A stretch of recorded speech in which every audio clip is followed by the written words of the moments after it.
평생 일만 하셨으니 이제 이 좁고 퀴퀴한 지하실에서 남은 인생 평생 조용히 썩으십시오, 아버지. 거대한 대기업을 일궈낸 70대 회장은 탐욕에 눈이 먼 장남에게 배신당해 짐승처럼 철창에 갇히고 말았습니다. 폭력과 조롱 속에 절망하던 그는 마지막 힘을 쥐어짜 숟가락을 갈아 손가락을 찔렀습니다. 그리고 붉은 피로 쓴 쪽지를 매일 밥을 가져다 주던 푸근한 인상의 수녀에게 은밀히 건넸습니다. 나는 치매 환자가 아니오. 아들놈이 나를 가뒀소. 쪽지를 펼친 순간 늘 인자하던 수녀의 얼굴에서 평범한 미소가 흔적도 없이 사라졌습니다. 대신 과거 암흑가를 공포에 떨게 했던 전설적인 사냥꾼의 서늘한 안광이 번뜩였습니다. 그녀가 뚜벅뚜벅 종탑으로 올라가 거대한 종을 3번 내리치는 순간 탐욕스러운 악당들을 향한 자비 없는 핏빛 참교육이 막을 올립니다. 사연 시작 전 구독 눌러주시고 어디서 듣고 계신지 댓글 남겨주시면 그곳에 행복과 행운이 가득하기를 바라겠습니다. 태성기업 본사 최상층에 위치한 넓은 대회의실 안은 무거운 침묵이 내려앉아 있죠. 김만호가 매서운 눈빛으로 탁자 위로 두꺼운 서류 뭉치를 거칠게 집어던지며 소리쳐요. 지금 나랑 장난하는 겁니까? 간부들이 일제히 어깨를 움츠리자 김만호가 주먹으로 책상을 강하게 내리치며 호통을 칩니다. 기업이 이 모양 이 꼴이 될 때까지 간부라는 사람들은 도대체 뭘 한 거요? 침묵하던 정 간부가 이마에 흐르는 식은땀을 닦아내며 떨리는 목소리로 변명해요. 회장님, 그게 아시다시피 요즘 시장 상황이 너무 좋지 않아서 김만호가 정 간부의 말을 날카롭게 자르며 쏘아붙이죠. 시장 상황 핑계는 도대체 언제까지 될 겁니까? 무능한 건 결코 자랑이 아닙니다. 김만호가 붉게 달아오른 얼굴로 흩어진 서류를 가리키며 단호하게 지시합니다. 밑 빠진 독에 물 붓기도 유분수지, 적자투성이인 저 부실한 새 꽃은 당장 정리하세요. 회의실 구석에 앉아있던 김태준이 입술을 꽉 깨물며 들고 있던 펜을 부러뜨릴 듯 꽉 줍니다. 김태준이 자리에서 벌떡 일어나며 다급한 목소리로 항변해요. 아버지, 그 새 곳은 지금 외국 투자회사와 거액의 매각을 논의 중인 알짜배기들입니다.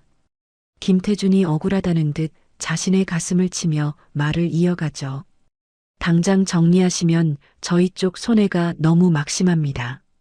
매각이 성사될 때까지 조금만 더 시간을 주십시오.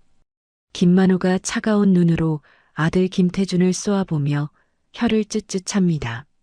손해? 우리 기업을 갈기갈기 찢어서 외국 놈들 빼나 불려주는 게 내 놈이 말하는 이익이냐? 김태준의 얼굴이 수치심과 끓어오르는 분노로 불그락푸르락 변하며 목소리를 높여요. 시대가 변했습니다. 언제까지 아버님의 고집스러운 방식대로만 경영하실 겁니까? 김태준이 양손으로 탁자를 짚으며 강하게 반발합니다. 무조건 덩치만 크다고 살아남는 세상이 아니라고요. 버릴 건 버려야 이익이 남습니다. 김만호가 헛기침을 크게 하며 다시 한번 탁자를 쾅 내리치죠. 내 두 눈에 흙이 들어가기 전에는 평생을 바친 내 기업을 남의 손에 함부로 넘길 수 없다. 김만호가 자리에서 일어나 탁자 끝에서부터 회의실 밖으로 성큼성큼 걸어나갑니다. 오늘 회의는 여기까지 하겠습니다. 내가 지시한 대로 당장 처리들 하세요. 간부들이 서둘러 자리에서 일어나 멀어지는 김만호의 뒷모습을 향해 허리를 굽혀요. 알겠습니다, 회장님. 명심하겠습니다.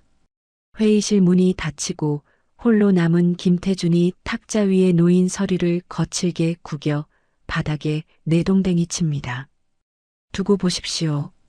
김태준이 구겨진 서류를 날카로운 구두발로 짓밟으며 서늘하게 중얼거리죠. 이제 곧 아버님 두 눈에 흙이 들어가게 될 겁니다. 도심의 번잡함에서 수백 킬로미터 떨어진 조용하고 깊은 산속입니다. 성리오바 수도원의 넓은 텃밭에서 통통한 체형의 마리아가 흙투성이가 된 맨손으로 감자를 캐고 있죠.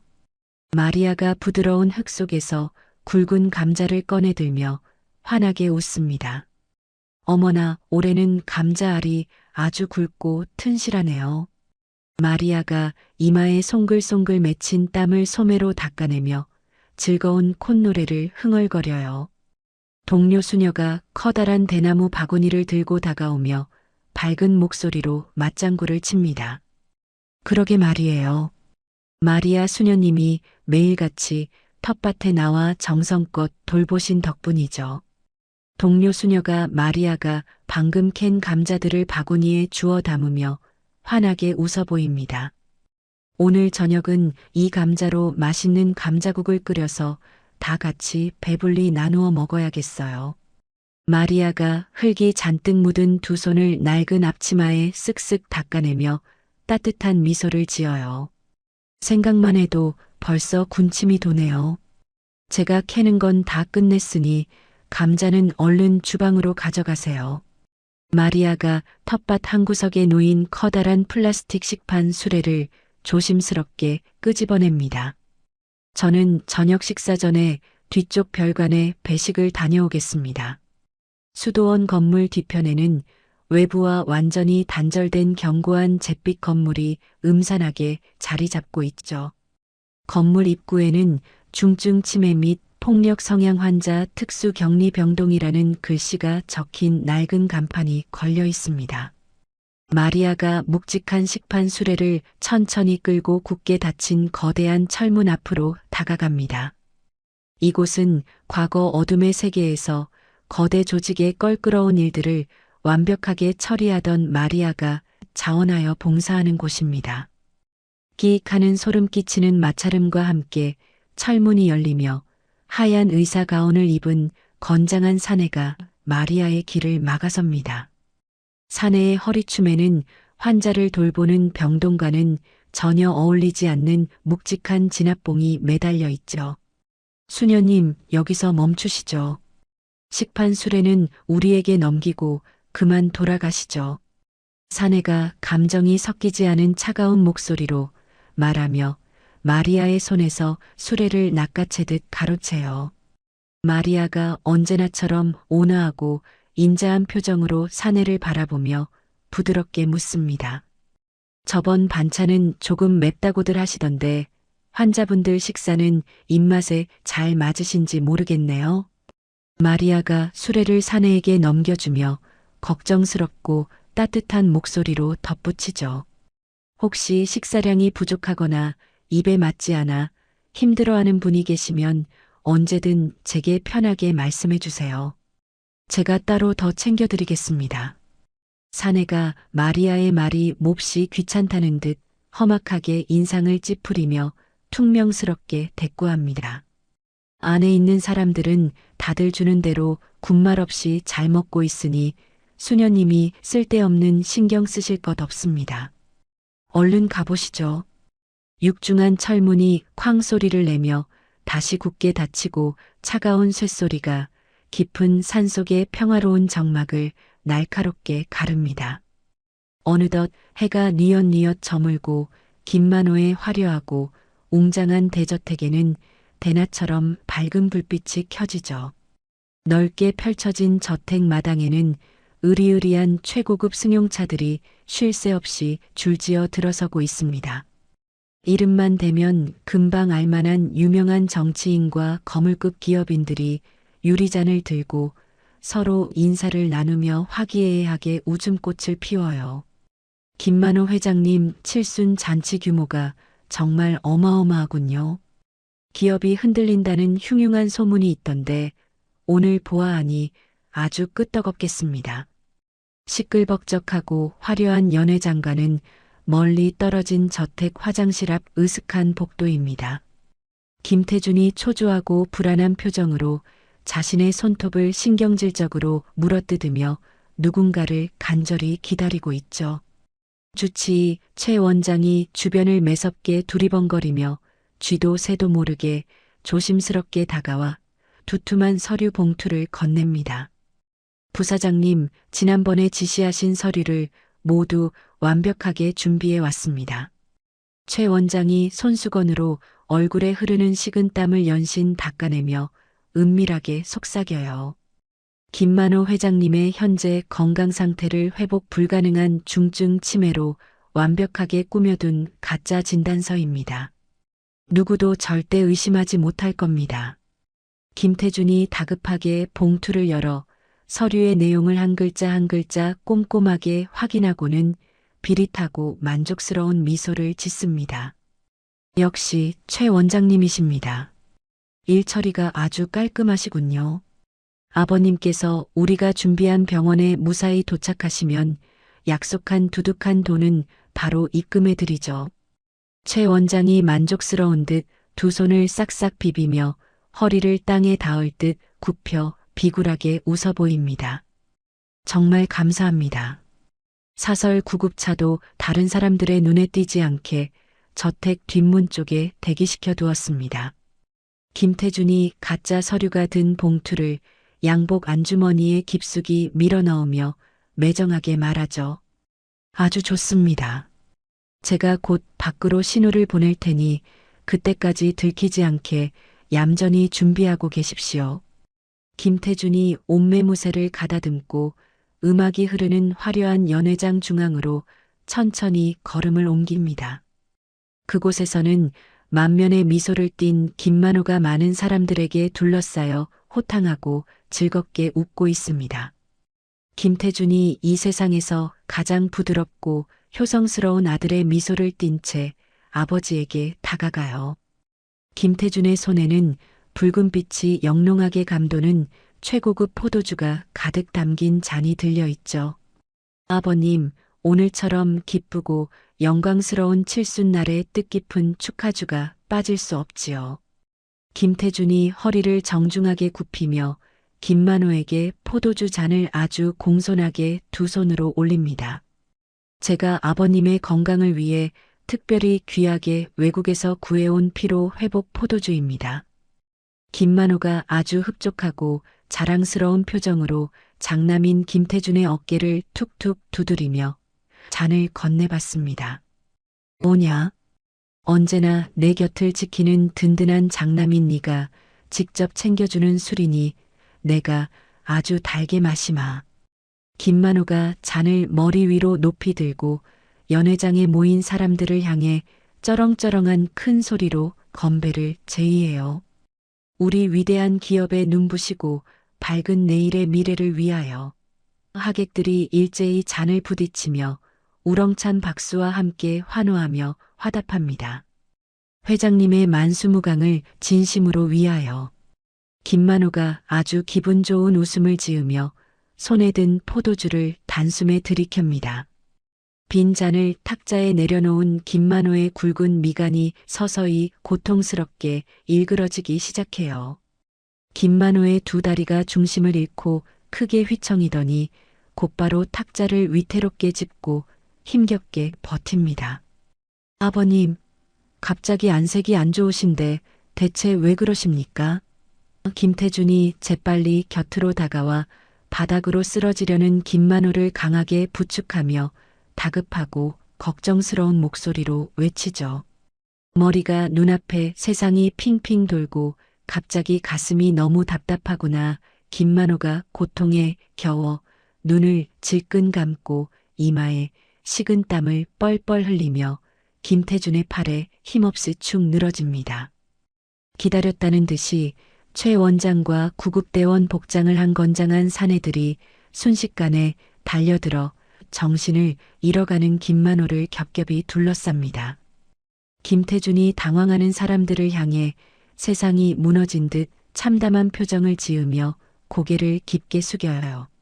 존경하는 귀빈 여러분, 대단히 죄송하게도 아버님의 오랜 지병이 지금 갑자기 크게 악화되신 것 같습니다. 김태준이 눈에 눈물을 글썽이는 완벽한 연기를 하며 웅성거리는 사람들에게 크게 소리칩니다. 지금 당장 급히 병원으로 모셔야 하니 어서 응급 상황을 위해 길을 좀 비켜주십시오. 불빛 하나 없는 캄캄한 밤거리를 달리는 사설 구급차의 지붕에는 시끄러운 경보음조차 전혀 울리지 않죠. 빠르게 달리는 구급차 내부는 숨소리조차 들리지 않을 만큼 기괴할 정도로 고요하고 섬뜩합니다. 김만호가 좁고 차가운 간이 침상 위에 창백한 얼굴로 눈을 감은 채 꼼짝도 하지 않고 병자처럼 누워 있어요. 조금 전 연회장에서 하염없이 눈물을 글썽이던 김태준이 이제는 아주 서늘하고 잔혹한 눈빛으로 아버지를 차갑게 내려다봅니다. 원장님, 아버지가 가는 중간에 행여라도 정신을 차리고 깨어날 확률은 전혀 없겠지요. 김태준이 의심스러운 눈초리로 묻자 최 원장이 서둘러 김만호의 눈꺼풀을 뒤집어 꼼꼼하게 확인하며 단호하게 대답합니다. 사람 목숨이 붙어있을 한도 내에서 수면제를 최대치로 투여했습니다. 내일 아침 해가 뜰 때까지는 누가 옆에서 업어가도 절대 모를 정도로 아주 깊은 잠에 빠져 계실 겁니다. 김태준이 쓰러진 아버지의 고급 양복 재킷 안으로 거침없이 손을 쑥 집어넣어 안주머니를 이잡듯이 뒤집니다. 김태준의 차가운 손끝에 곧바로 묵직하고 아주 단단한 가죽 상자가 만져지죠. 김태준이 상자를 밖으로 꺼내어 뚜껑을 열자 붉은빛이 감도는 절대적인 권력의 상징인 법인 인감도장과 번쩍이는 금고 만능 열쇠가 모습을 드러냅니다. 평생을 호랑이처럼 아랫사람들을 호령하시던 아버님도 흐르는 야속한 세월 앞에서는 그저 힘없고 나약한 늙은이일 뿐이군요. 김태준이 도장과 열쇠를 자신의 소나기에 꽉 쥐며 아버지를 향해 조롱하듯 비열하고 차갑게 웃습니다. 김태준이 아버지에게서 빼앗은 물건들을 자신의 양복 안주머니 깊숙한 곳에 조심스럽게 챙겨 넣으며 비아냥거려요. 아버님의 평생 피땀 어린 이 거대한 기업은 이제 제가 훨씬 더 비싼 값에 외국 놈들에게 아주 잘 팔아넘기겠습니다. 차갑고 축축한 냉기가 온몸의 뼈마디를 파고들자 김만호가 무거운 눈꺼풀을 힘겹게 들어 올립니다. 사방이 꽉 막힌 좁고 어두운 독방 안에는 희미하게 깜빡이는 전등 빛만이 녹슨 쇠창살을 비추고 있죠. 낯선 시멘트 바닥에 서늘한 감촉에 쏘스라치게 놀란 김만호가 용수철이 튀어 오르듯 자리에서 벌떡 일어납니다. 어젯밤 아들 김태준이 건넨 포도주를 마시고 쓰러졌던 기억이 뇌리를 스치며 극심한 혼란이 밀려옵니다. 김만호가 비틀거리는 걸음으로 창살로 다가가자 밖을 순찰하던 경비대장 구상철이 비릿한 웃음을 흘리며 다가와요. 이보시오. 당장 이 문 열지 못해. 김만호가 두 손으로 차가운 쇠창살을 강하게 쥐고 마구 흔들며 분노에 찬 목소리로 소리칩니다. 내가 누군지 알아. 나는 태성기업을 일군 총수 김만호다. 김만호가 분노로 붉게 달아오른 얼굴로 창살 밖의 구상철을 뚫어지게 노려보며 쩌렁쩌렁하게 호통을 치죠. 감히 나를 이런 짐승 우리 같은 곳에 가두다니. 당장 내 변호사를 부르시오. 당장 내 비서를 데려오란 말이오. 구상철이 허리춤에서 단단하고 두꺼운 목검을 스르륵 빼들며 김만호를 향해 코웃음을 칩니다. 아이고, 우리 회장님. 오늘 아침에는 망상 증세가 아주 심하게 도지셨네. 구상철이 쇠창살 사이로 뭉툭한 목검을 쑥 찔러 넣으며 뱀처럼 교활하게 비아냥거려요. 가족한테 짐짝처럼 버림받고 치매에 단단히 걸린 불쌍한 늙은이야. 조용히 찌그러져서 주는 밥이나 축내라. 구상철이 사정없이 찔러 넣은 목검이 김만호의 오른쪽 어깨를 무자비하게 강타합니다. 으윽. 김만호가 찢어지는 듯한 고통의 짧은 비명을 지르며 차가운 시멘트 바닥으로 볼품없이 고꾸라지며 나뒹굴어요. 구상철이 바닥에 쓰러진 채 신음하는 김만호를 향해 멸시 가득한 침을 뱉고는 시끄러운 발소리를 내며 멀어집니다. 김만호가 욱신거리는 어깨를 움켜쥐고 바닥에 엎드린 채 아들을 향한 배신감에 피눈물을 삼킵니다. 같은 시각 구름을 뚫을 듯 솟아오른 태성기업 본사 최상층의 대회의실은 발칵 뒤집혀 있습니다. 수십 명의 이사진들이 불안한 얼굴로 웅성거리는 가운데 김태준이 아버지가 앉던 상석에 아주 거만하게 앉아 사람들을 내려다보고 있죠.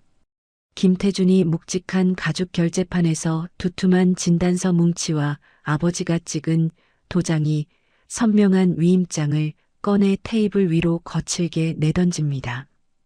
여러분도 방금 소문을 들으셨겠지만 참으로 비통하게도 아버님은 어제 칠순 연회에서 쓰러지신 후 급성 중증 치매 판정을 받으셨습니다.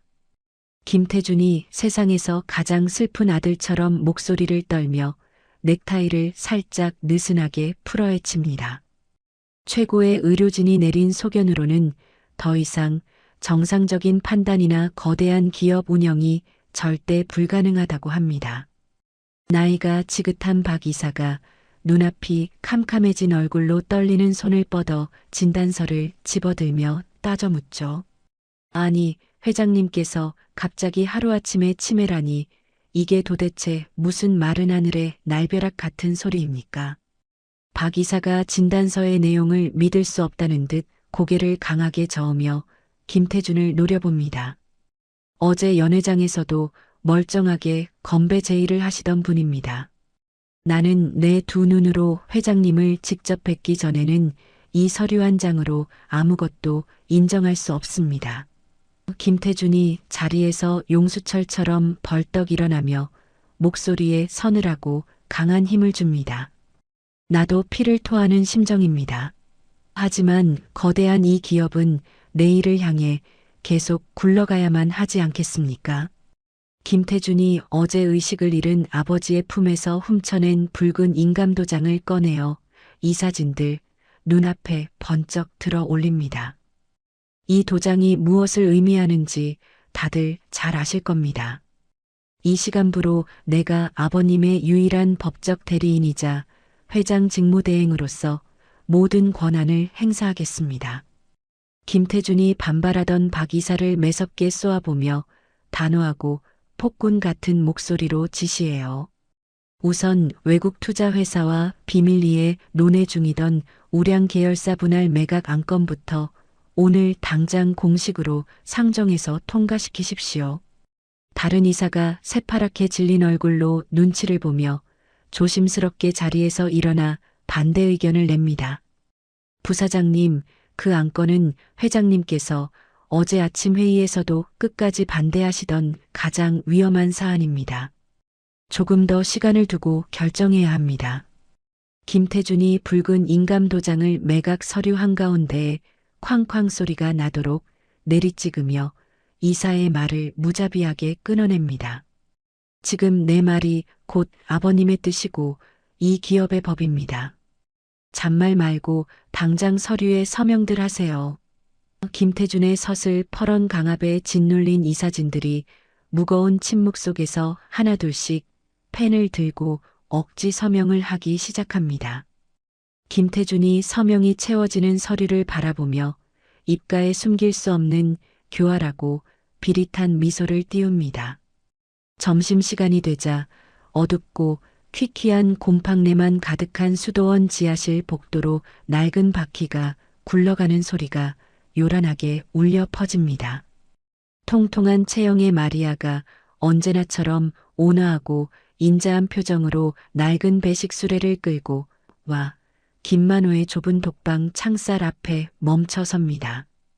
마리아가 플라스틱 식판에 김이 모락모락 나는 밥과 감자국을 정갈하게 담아 철문 아래의 비좁은 배식구로 조심스럽게 밀어넣죠. 마리아의 머릿속에는 며칠 전 구상철이 퉁명스럽게 건네준 조작된 환자 명부의 내용이 굳게 박혀 있습니다. 가족들에게 비참하게 버림받고 그 충격으로 자신이 대기업 회장이라고 굳게 믿어버리는 가엾은 과대망상 치매 환자.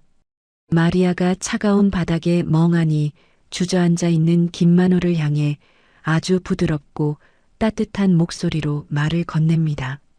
어르신, 따뜻한 점심 식사 시간이니 어서 이쪽으로 오셔서 식사하세요.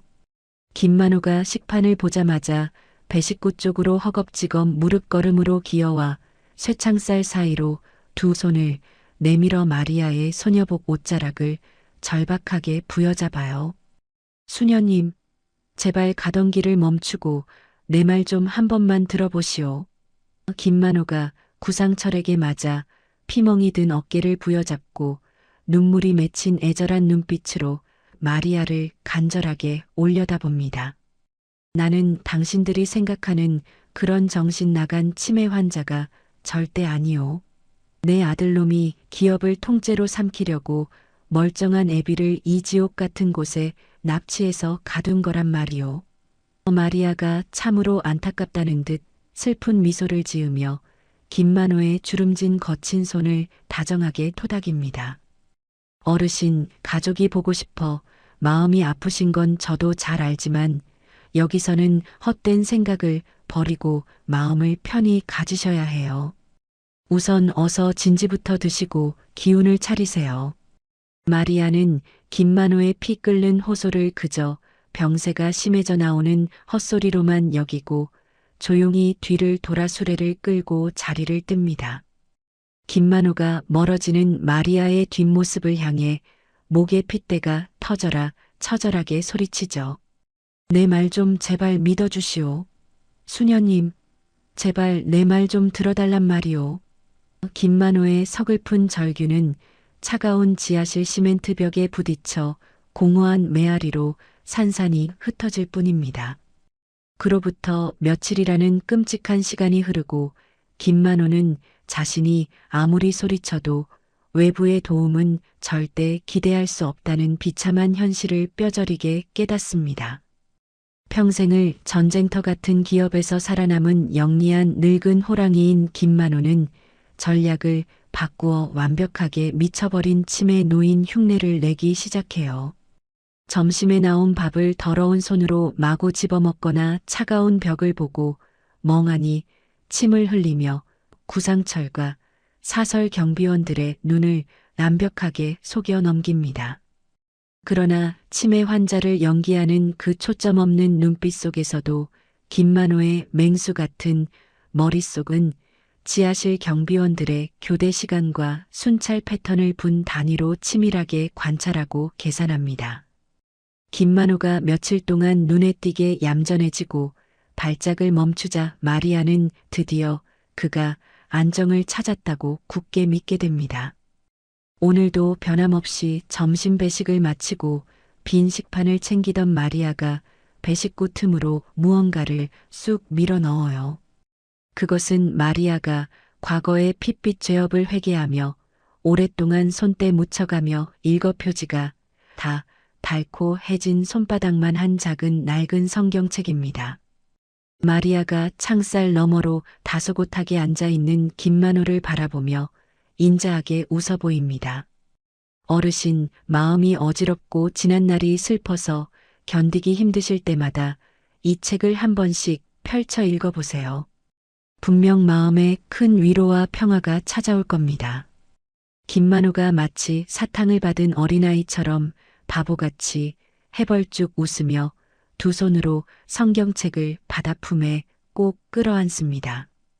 밤이 깊어 지하실 복도에 깜빡이던 전등마저 모두 꺼지고 숨소리조차 들리지 않는 쥐 죽은 듯한 정막이 감방에 찾아왔습니다. 김만호가 달빛조차 전혀 스며들지 않는 캄캄하고 축축한 어둠 속에서 맹수처럼 번뜩이는 눈빛으로 조용히 자리에서 일어납니다.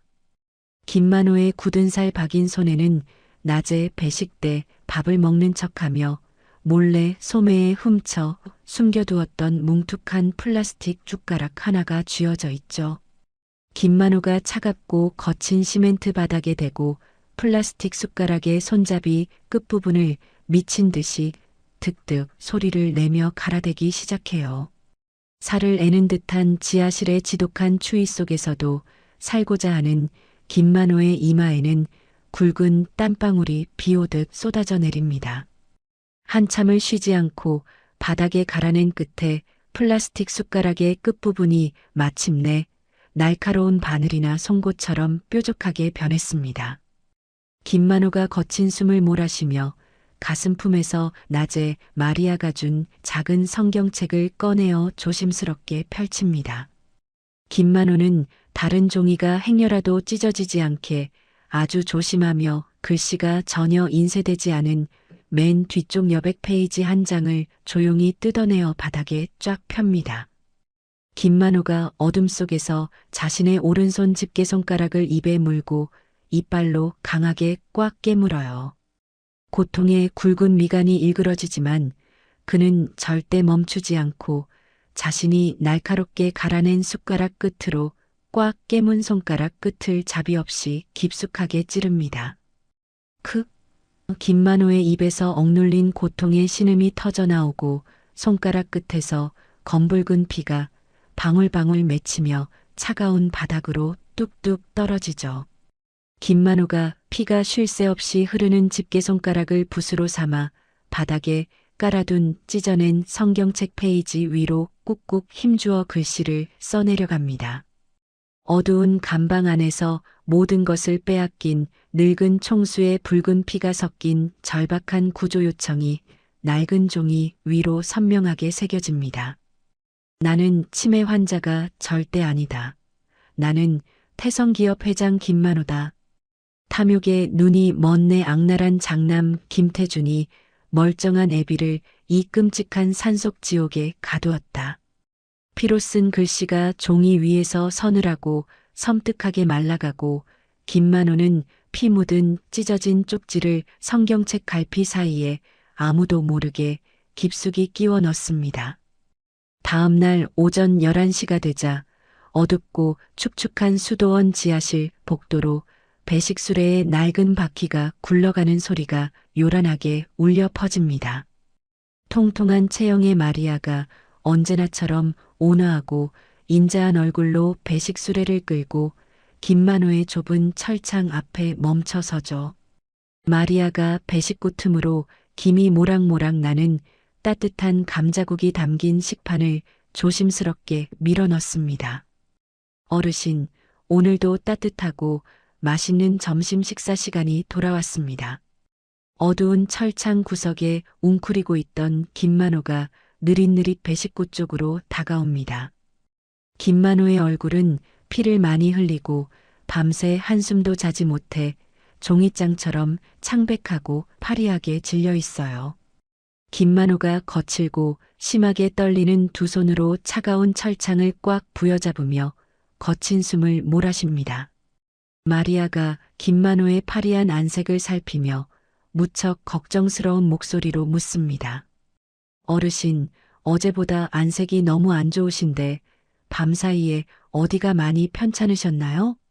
김만호가 대답 대신 자신의 가슴품에서 어제 마리아가 건네준 작고 낡은 성경책을 꺼냅니다.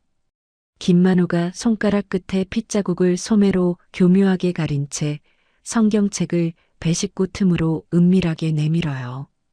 김만호가 마리아의 손에 성경책을 꽉 쥐어주며 간절하게 속삭입니다. 수녀님, 이 책을 다시 가져가시구려. 마리아가 영문을 모르겠다는 표정으로 낡은 성경책을 받아들며 고개를 갸우뚱하죠. 마음이 어지러우실 때 천천히 읽어보시라고 드린 책인데 벌써 다 읽으신 건가요? 김만호가 핏기가 완전히 가신 얼굴로 마리아의 두 눈을 뚫어지게 응시합니다. 김만호의 두 눈빛은 당장이라도 불을 뿜을듯이 강렬하고 절박한 무언의 외침을 가득 담고 있습니다. 그 책 안쪽을, 제발 반드시 책 안쪽을 꼼꼼하게 확인해 보시구려. 김만호가 쉰 목소리로 한자 온 힘을 쥐어짜서 말하고는 다시 어두운 철창 구석으로 힘없이 물러납니다. 마리아가 김만호의 비장하고 낯선 눈빛을 곱씹으며 배식을 마치고 지상으로 올라가는 계단을 천천히 밟습니다.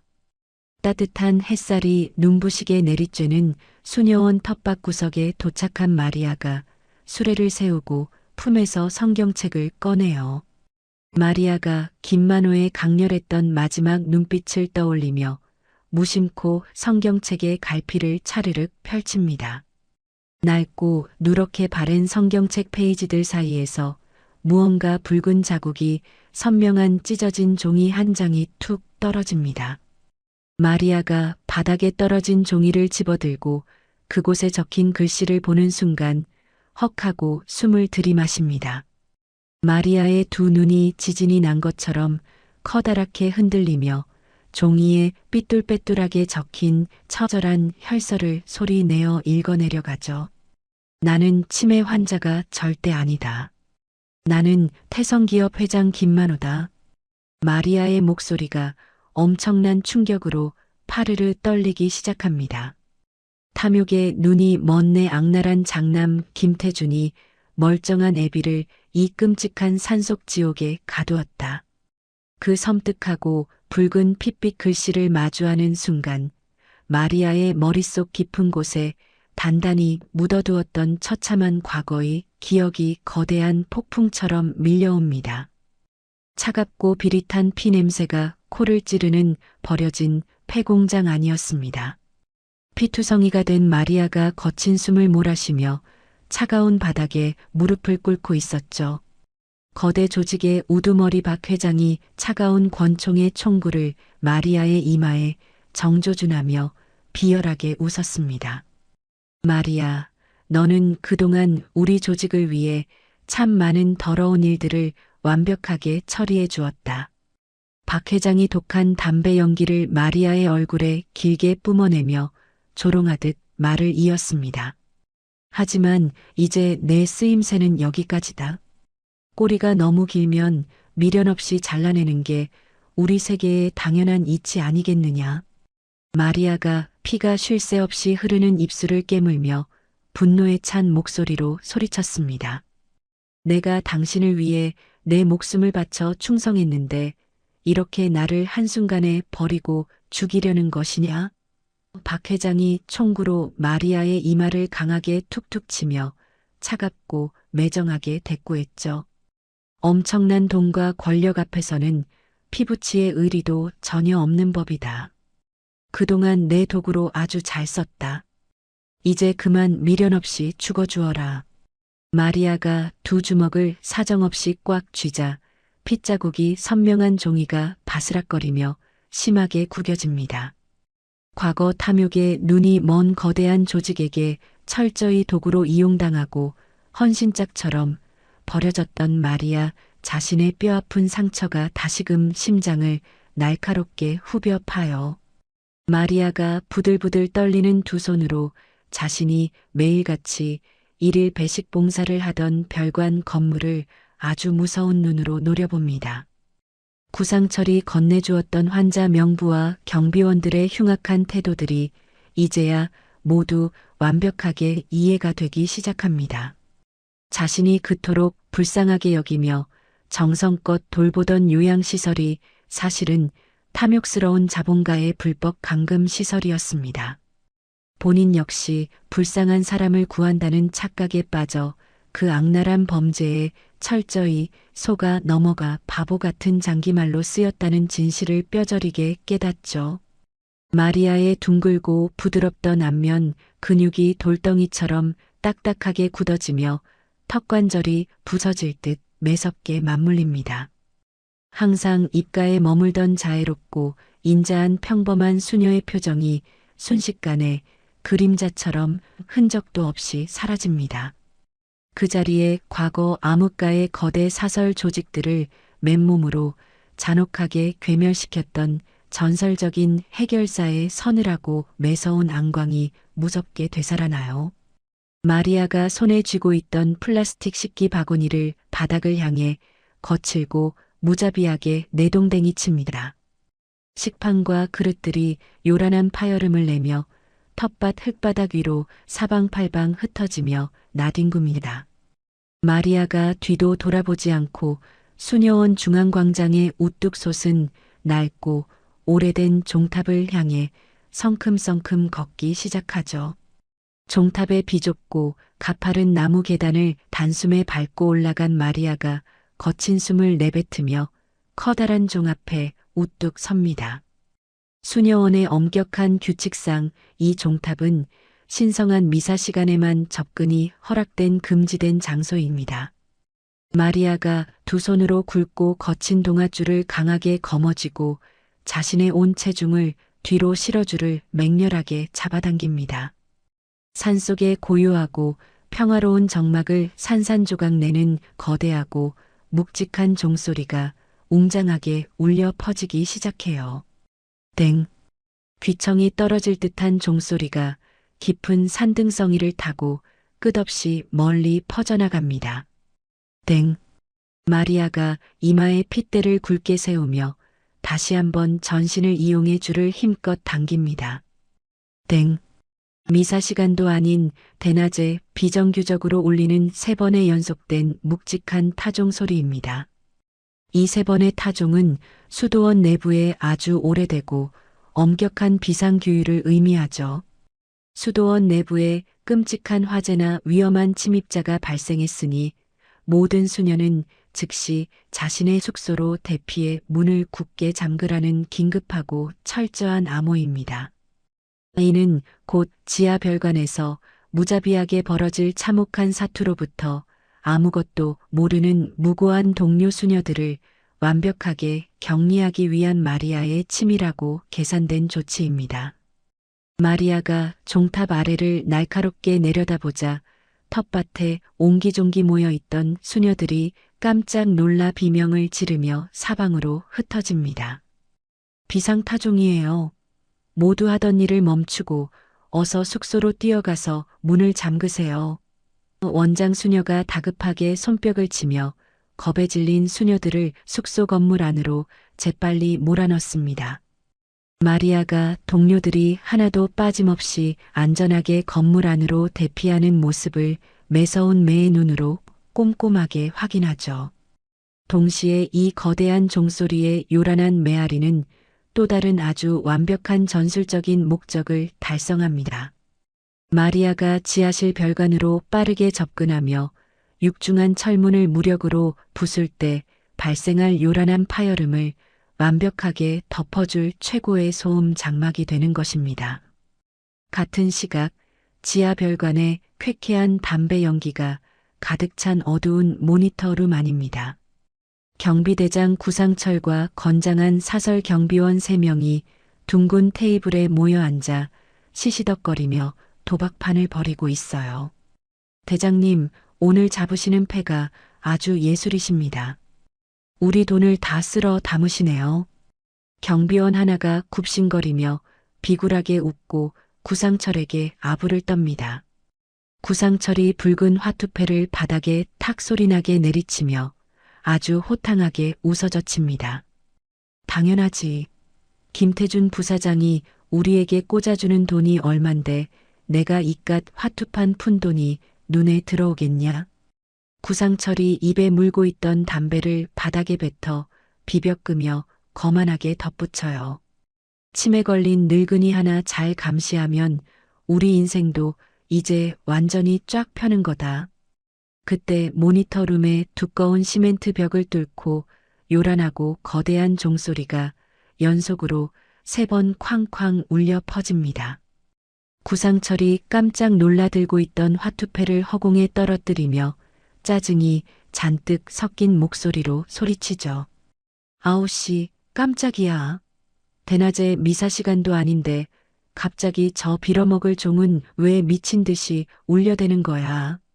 구상철이 신경질적으로 자리에서 박차고 일어나 한쪽 벽면을 빽빽하게 채운 여러 대의 CCTV 모니터 화면들을 뚫어지게 살핍니다. 야, 밖에 종탑 쪽 비추는 카메라 빨리 크게 화면에 띄워봐. 저 수녀들이 단체로 약이라도 먹고 미친 거야? 구상철의 다급한 윽박지름에 경비원이 서둘러 키보드를 타닥타닥 두드려 종탑 외부를 비추는 CCTV 화면을 가장 큰 중앙 모니터로 띄웁니다. 모니터 화면 속에는 수녀들이 혼비백산하여 허둥지둥 숙소 건물로 도망치는 모습이 아주 어지럽게 찍혀 있습니다. 도대체 저 미친 수녀들이 밥 먹다 말고 대낮부터 무슨 난리를 치는 거야. 구상철과 3명의 경비원들 모두가 모니터 화면에 바짝 달라붙어 종탑 쪽에만 시선을 고정하고 완전히 정신을 빼앗겨요. 그들의 모든 시선과 신경이 오직 외부를 비추는 화면으로만 쏠려 있습니다. 정작 자신들이 철통같이 지키고 방어해야 할 지하실 입구와 복도를 비추는 카메라에 대한 경계는 순식간에 무방비 상태로 완벽하게 흐트러지고 맙니다. 구상철 무리의 입구 방어가 완전히 느슨하게 풀려버린 바로 그 짧고 치명적인 찰나입니다. 종탑에서 번개처럼 내려온 마리아가 치렁치렁한 수녀복 자락을 찢어 허벅지 위로 질끈 동여매고 무서운 속도로 지하실 철문 입구를 향해 돌진하고 있습니다. 지하 별관 모니터룸의 구상철과 경비원들이 요란한 종소리에 놀라 외부 종탑 CCTV 화면에 완전히 너클 빼앗겨 입구 방어가 느슨해진 상황입니다. 바로 그 짧고 치명적인 찰나에 굳게 닫혀있던 별관 입구의 육중한 철문이 엄청난 굉음과 함께 안쪽으로 무섭게 찌그러지며 활짝 열어젖혀지죠. 마리아가 폭발적인 발차기 단 한 번으로 두꺼운 철문의 경첩을 산산조각 낸 것입니다. 입구 쪽에 대기하고 있던 위장 경비원 4명이 먼지 구름 속에서 걸어 나오는 마리아를 발견하고 소스라치게 놀라며 소리칩니다. 아니, 저 수녀가 약을 먹고 미쳤나? 당장 저 여자 머리채를 잡아. 경비원들이 허리춤에서 삼단봉을 빼들고 험악한 욕설을 뱉으며 마리아를 향해 미친 개처럼 달려들어요. 마리아가 활동하기 편하게 허벅지에 질끈 묶은 수녀복 자락을 펄럭이며 자신의 허리에 차고 있던 굵고 단단한 대형나무 묵줄을 사르륵 풀어 손에 단단히 줍니다. 당장 무기를 버리고 내 앞에서 길을 비키시지요. 마리아가 아주 서늘하고 차가운 목소리로 경비원들을 향해 엄중하게 경고합니다. 경비원 하나가 콧방귀를 뀌며 삼단봉을 높이 치켜들고 마리아의 머리를 무자비하게 내리치려 해요. 기도나 하던 손으로 어딜 감히 까불어. 입 다물고 얌전히 바닥에 엎드려라. 마리아가 몸을 깃털처럼 가볍게 틀어 삼단봉을 피함과 동시에 손에 쥔 대형 묵주를 채찍처럼 허공에 사정없이 휘두르죠. 묵주의 단단한 나무 알들이 무서운 원심력을 타고 날아가 경비원의 앞면을 아주 정확하고 끔찍하게 타격합니다. 으악, 내 코, 내 눈이 터졌다.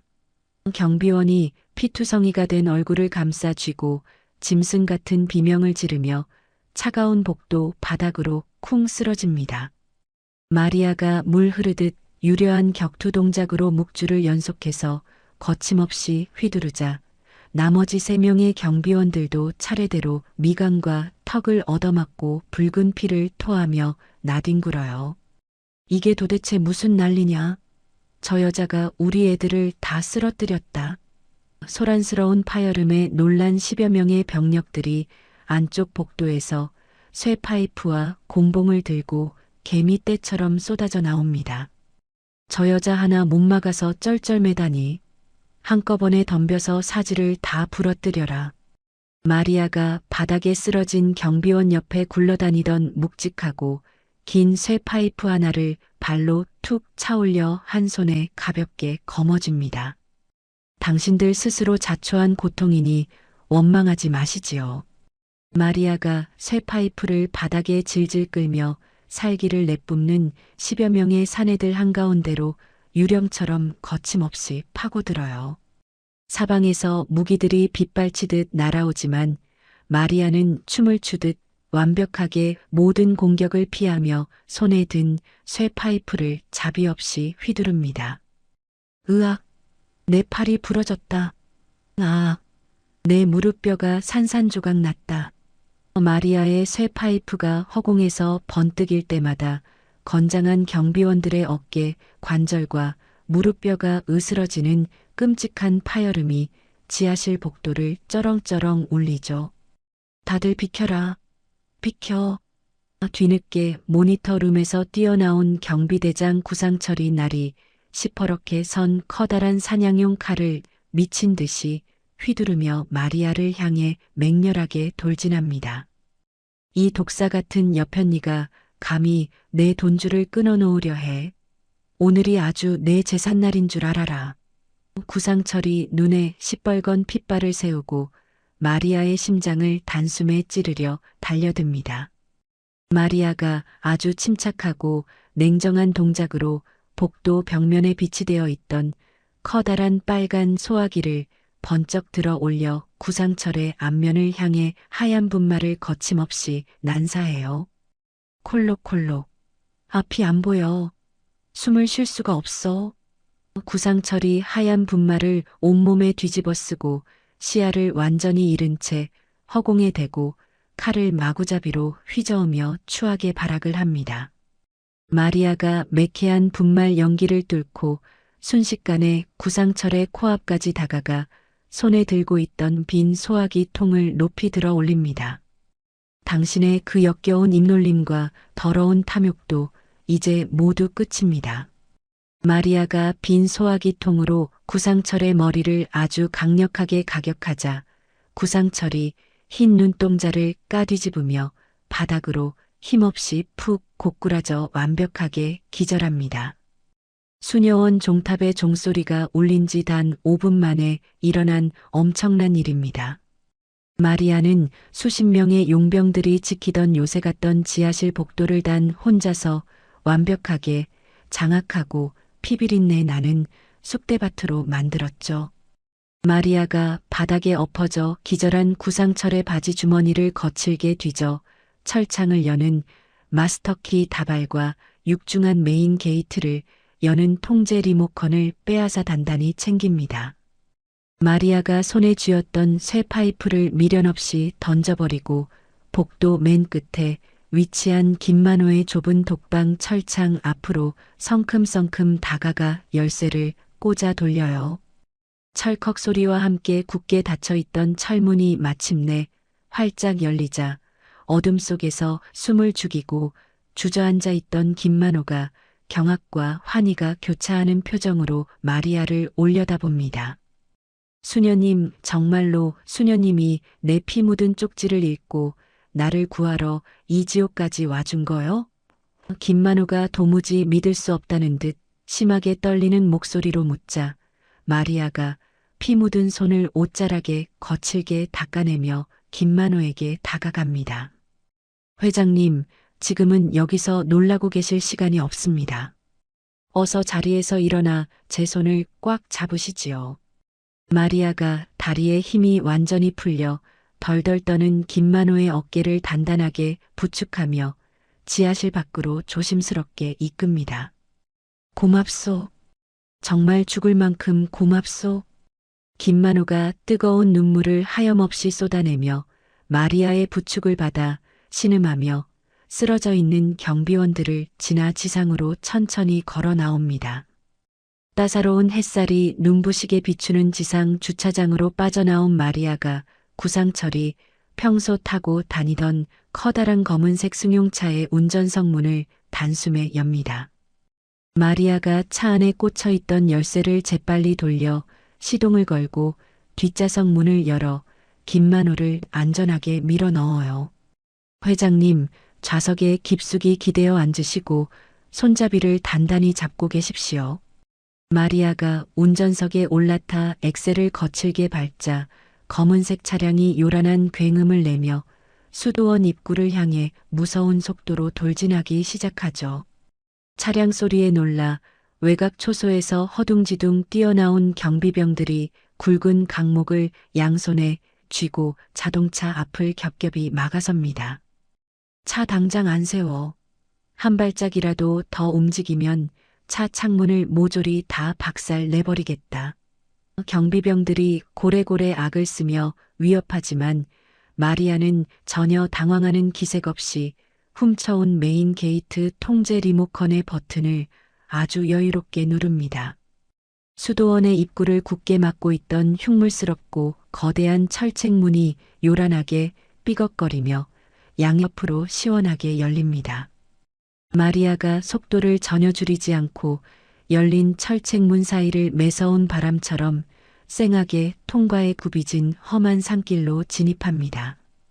경비병들이 매연을 잔뜩 뒤집어 쓰고 허망하고 어리석은 표정으로 멍하니 멀어지는 자동차의 꽁무니만 바라볼 뿐입니다. 자동차는 인적이 전혀 없는 깊은 산길을 무서운 속도로 굽이치며 거칠게 내달립니다. 뒷좌석에 앉은 김만호가 창문에 바짝 기대어 멀어지는 수도원의 잿빛 건물을 아주 오랫동안 묵묵히 바라봅니다. 결국 내가 살아서 저 끔찍한 무덤을 빠져나가는구나. 하늘이 아직 나를 버리지 않았어.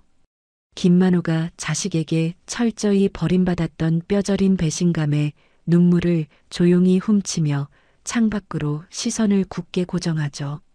마리아가 룸미러를 통해 소리 없이 눈물을 훔치는 늙은 아버지의 슬프고 처절한 얼굴을 조용히 지켜봅니다. 마리아가 핸들을 쥔 두 손에 강하게 힘을 주며 엑셀을 더욱 세게 밟아요. 회장님, 너무 상심하며 눈물을 흘리지 마시지요. 저들이 회장님께 저지른 더러운 죗값은 반드시 혹독하게 치르게 될 겁니다. 마리아는 과거 자신의 소중한 가족과 평범한 일상을 처참하게 앗아갔던 부패한 자본가들의 잔혹한 탐욕을 다시금 떠올립니다. 이번 기회에 탐욕에 눈이 멀어 힘없는 사람들을 무참히 짓밟는 그 더러운 악의 고리를 내 손으로 완벽히 끊어내겠다고 마리아는 속으로 굳게 다짐하죠. 검은색 자동차는 가로등 불빛 하나 없는 깜깜하고 인적이 끊긴 국도를 밤이 새도록 쉬지 않고 달리고 또 달립니다. 이른 새벽 안개가 자욱하게 깔린 산 중턱에 다다르자 마리아가 잡초가 무성하게 자란 좁은 비포장도로로 험하게 핸들을 돌려요. 자동차가 도착한 곳은 강원도의 아주 깊고 으슥한 산골에 자리 잡은 버려진 낡은 폐교사입니다. 마리아가 차의 시동을 끄고 주위를 매섭게 살피며 김만호를 조심스럽게 부축해 폐교사 건물 안으로 은밀하게 들어갑니다. 두 사람은 거미줄이 잔뜩 쳐진 서늘한 복도를 지나 건물 가장 깊숙한 곳에 위치한 낡고 먼지가 수북하게 쌓인 지하 보일러실로 몸을 완전히 숨깁니다. 회장님, 당분간은 쥐 죽은 듯이 이곳에 머물러야 합니다. 제가 과거에 아주 유용하게 쓰던 은밀한 은신처인 이 놈들은 절대 여기를 찾지 못할 겁니다. 마리아가 보일러실 벽면에 붙어 있는 오래되고 녹슨 두꺼비 집을 찾아 뻑뻑한 스위치를 위로 힘껏 올립니다. 천장에 매달린 낡은 전등이 위태롭게 깜빡거리더니 이내 어둡고 삭막한 보일러실 안을 환하게 비추기 시작하죠. 마리아가 보일러실 한 구석에 놓인 찌그러진 철제 캐비닛을 열어 먼지가 뽀얗게 쌓인 구급상자를 꺼내 김만호 곁으로 다가옵니다. 회장님, 구상철에게 맞은 어깨의 피멍과 손가락의 상처가 아주 깊고 심각합니다. 덧나면 큰일이니 제가 어서 치료를 해드리겠습니다. 마리아가 소독약이 듬뿍 묻은 차가운 솜으로 김만호의 찢어진 손가락과 피멍이 든 어깨를 아주 정성스럽고 꼼꼼하게 닦아냅니다. 약이 상처에 닿아서 조금 많이 따가울 테니 꼭 참으시지요. 상관없소. 이깟 몸의 상처는 내 핏줄인 자식놈이 내 심장에 낸 상처에 비하면 아무것도 아니오. 하나도 아프지 않소. 김만호가 이를 악물고 고통을 참아내며 하얀 붕대를 감아주는 마리아를 향해 아주 매섭고 결연한 눈빛으로 말합니다. 수녀님, 내 평생을 피땀 흘려 바친 기업을 저 짐승만도 못한 놈의 손에 절대 그냥 넘길 수는 없소. 나는 내 모든 권력과 돈을 다 써서라도 반드시 돌아가서 내 아들놈과 그 배후에 있는 놈들을 모조리 짓밟아 버릴 거요. 마리아가 구급상자를 닫아 한쪽에 치워두고 김만호의 이글거리는 두 눈을 마주보며 아주 단호하게 고개를 끄덕입니다. 저도 회장님의 곁에서 끝까지 돕겠습니다. 가족을 지옥으로 내몰고 힘없는 사람들을 돈으로 짓밟는 자들을 제 두 손으로 직접 철저하게 심판하겠습니다. 김만호가 마리아의 거칠고 단단한 두 손을 덥석 맞잡으며 아주 든든하고 위안이 섞인 미소를 지어 보이죠. 정말 고맙고 든든하구려. 우리 두 사람이 완벽하게 뜻을 모았으니 이제 세상 밖으로 나가 그놈들의 숨통을 끊어놓을 반격을 준비해 봅시다. 은신처인 산 중턱의 낡은 폐교사에 차가운 아침 햇살이 스며듭니다.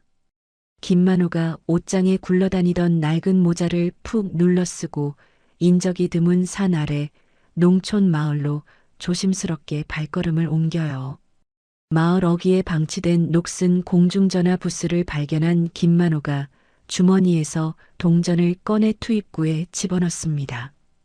김만호가 익숙한 번호를 꾹꾹 누르며 주변을 아주 매섭고 날카롭게 두리번거립니다. 신호음이 길게 이어지더니 이내 음성사서함으로 연결된다는 딱딱한 기계음이 흘러나오죠. 김만호가 수화기를 입에 바짝 갖다 대고 아주 낮고 은밀한 목소리로 메시지를 남깁니다. 박 비서관, 나 김만호다. 김만호가 깊은 숨을 한번 들이마시고 말을 이어가요. 놀라지 말고 내 말을 잘 들어라. 나는 아직 살아있다. 김만호가 지금 자신이 숨어있는 폐교사의 주소와 찾아오는 길을 아주 상세하게 설명합니다. 누구의 눈에도 절대 띄지 않게 조심해서 이곳으로 당장 오너라. 그날 밤 칠흑 같은 어둠이 깔린 서울 도심의 한 오피스텔입니다. 박 비서관이 노트북 화면을 띄워놓고 초조하게 다리를 떨며 일상적으로 음성 사서함을 확인하고 있죠. 스피커를 통해 죽은 줄로만 알았던 김만호의 생생한 목소리가 흘러나오자 박 비서관의 두 눈이 커다랗게 커집니다. 회장님, 회장님께서 살아계셨구나. 박 비서관이 왈칵 쏟아지는 뜨거운 눈물을 소매로 훔쳐내며 서둘러 커다란 방수 배낭을 꺼내 바닥에 펼칩니다.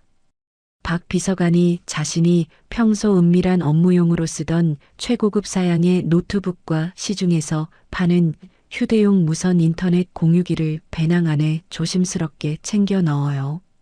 박 비서관이 검은색 점퍼를 푹 눌러 입고 누구의 눈에도 띄지 않게 심야 고속버스 뒷자리에 몸을 싣습니다. 새벽 안개가 자욱하게 깔린 강원도의 낡은 폐교사 지하실 복도로 무거운 발소리가 천천히 다가옵니다. 보일러실의 낡은 철문이 조심스럽게 열리고 땀범벅이 된 박 비서관이 가쁜 숨을 몰아쉬며 들어서죠. 박 비서관이 낡은 의자에 앉아있는 김만호를 발견하자마자 바닥에 엎드리며 어린아이처럼 오열하기 시작합니다. 회장님, 정말 회장님이 맞으십니까? 저는 회장님께서 영영 잘못되신 줄만 알았습니다. 김만호가 자리에서 벌떡 일어나 박 비서관의 두 어깨를 단단하게 잡아 일으켜 세웁니다. 울지 마라. 내가 이렇게 멀쩡하게 살아서 내 눈앞에 서 있지 않느냐. 김만호가 박 비서관의 등을 든든하게 토닥이며 아주 결연하고 매서운 눈빛을 빛냅니다. 네가 무사히 와주었으니 이제부터 본격적인 반격을 시작할 것이다. 회사 상황은 지금 어떻게 돌아가고 있느냐? 박 비서관이 눈물을 거칠게 닦아내며 가방에서 두툼한 서류 뭉치를 꺼내 김만호 앞에 펼쳐놓아요. 상황이 아주 좋지 않습니다. 김태준 부사장이 회장님의 가짜 치매 진단서를 핑계로 회사의 모든 권력을 완전히 강탈했습니다. 박 비서관이 서류에 빨간 줄이 쳐진 부분을 손가락으로 가리키며 다급하게 설명합니다. 당장 일주일 뒤에 긴급 주주총회를 엽니다.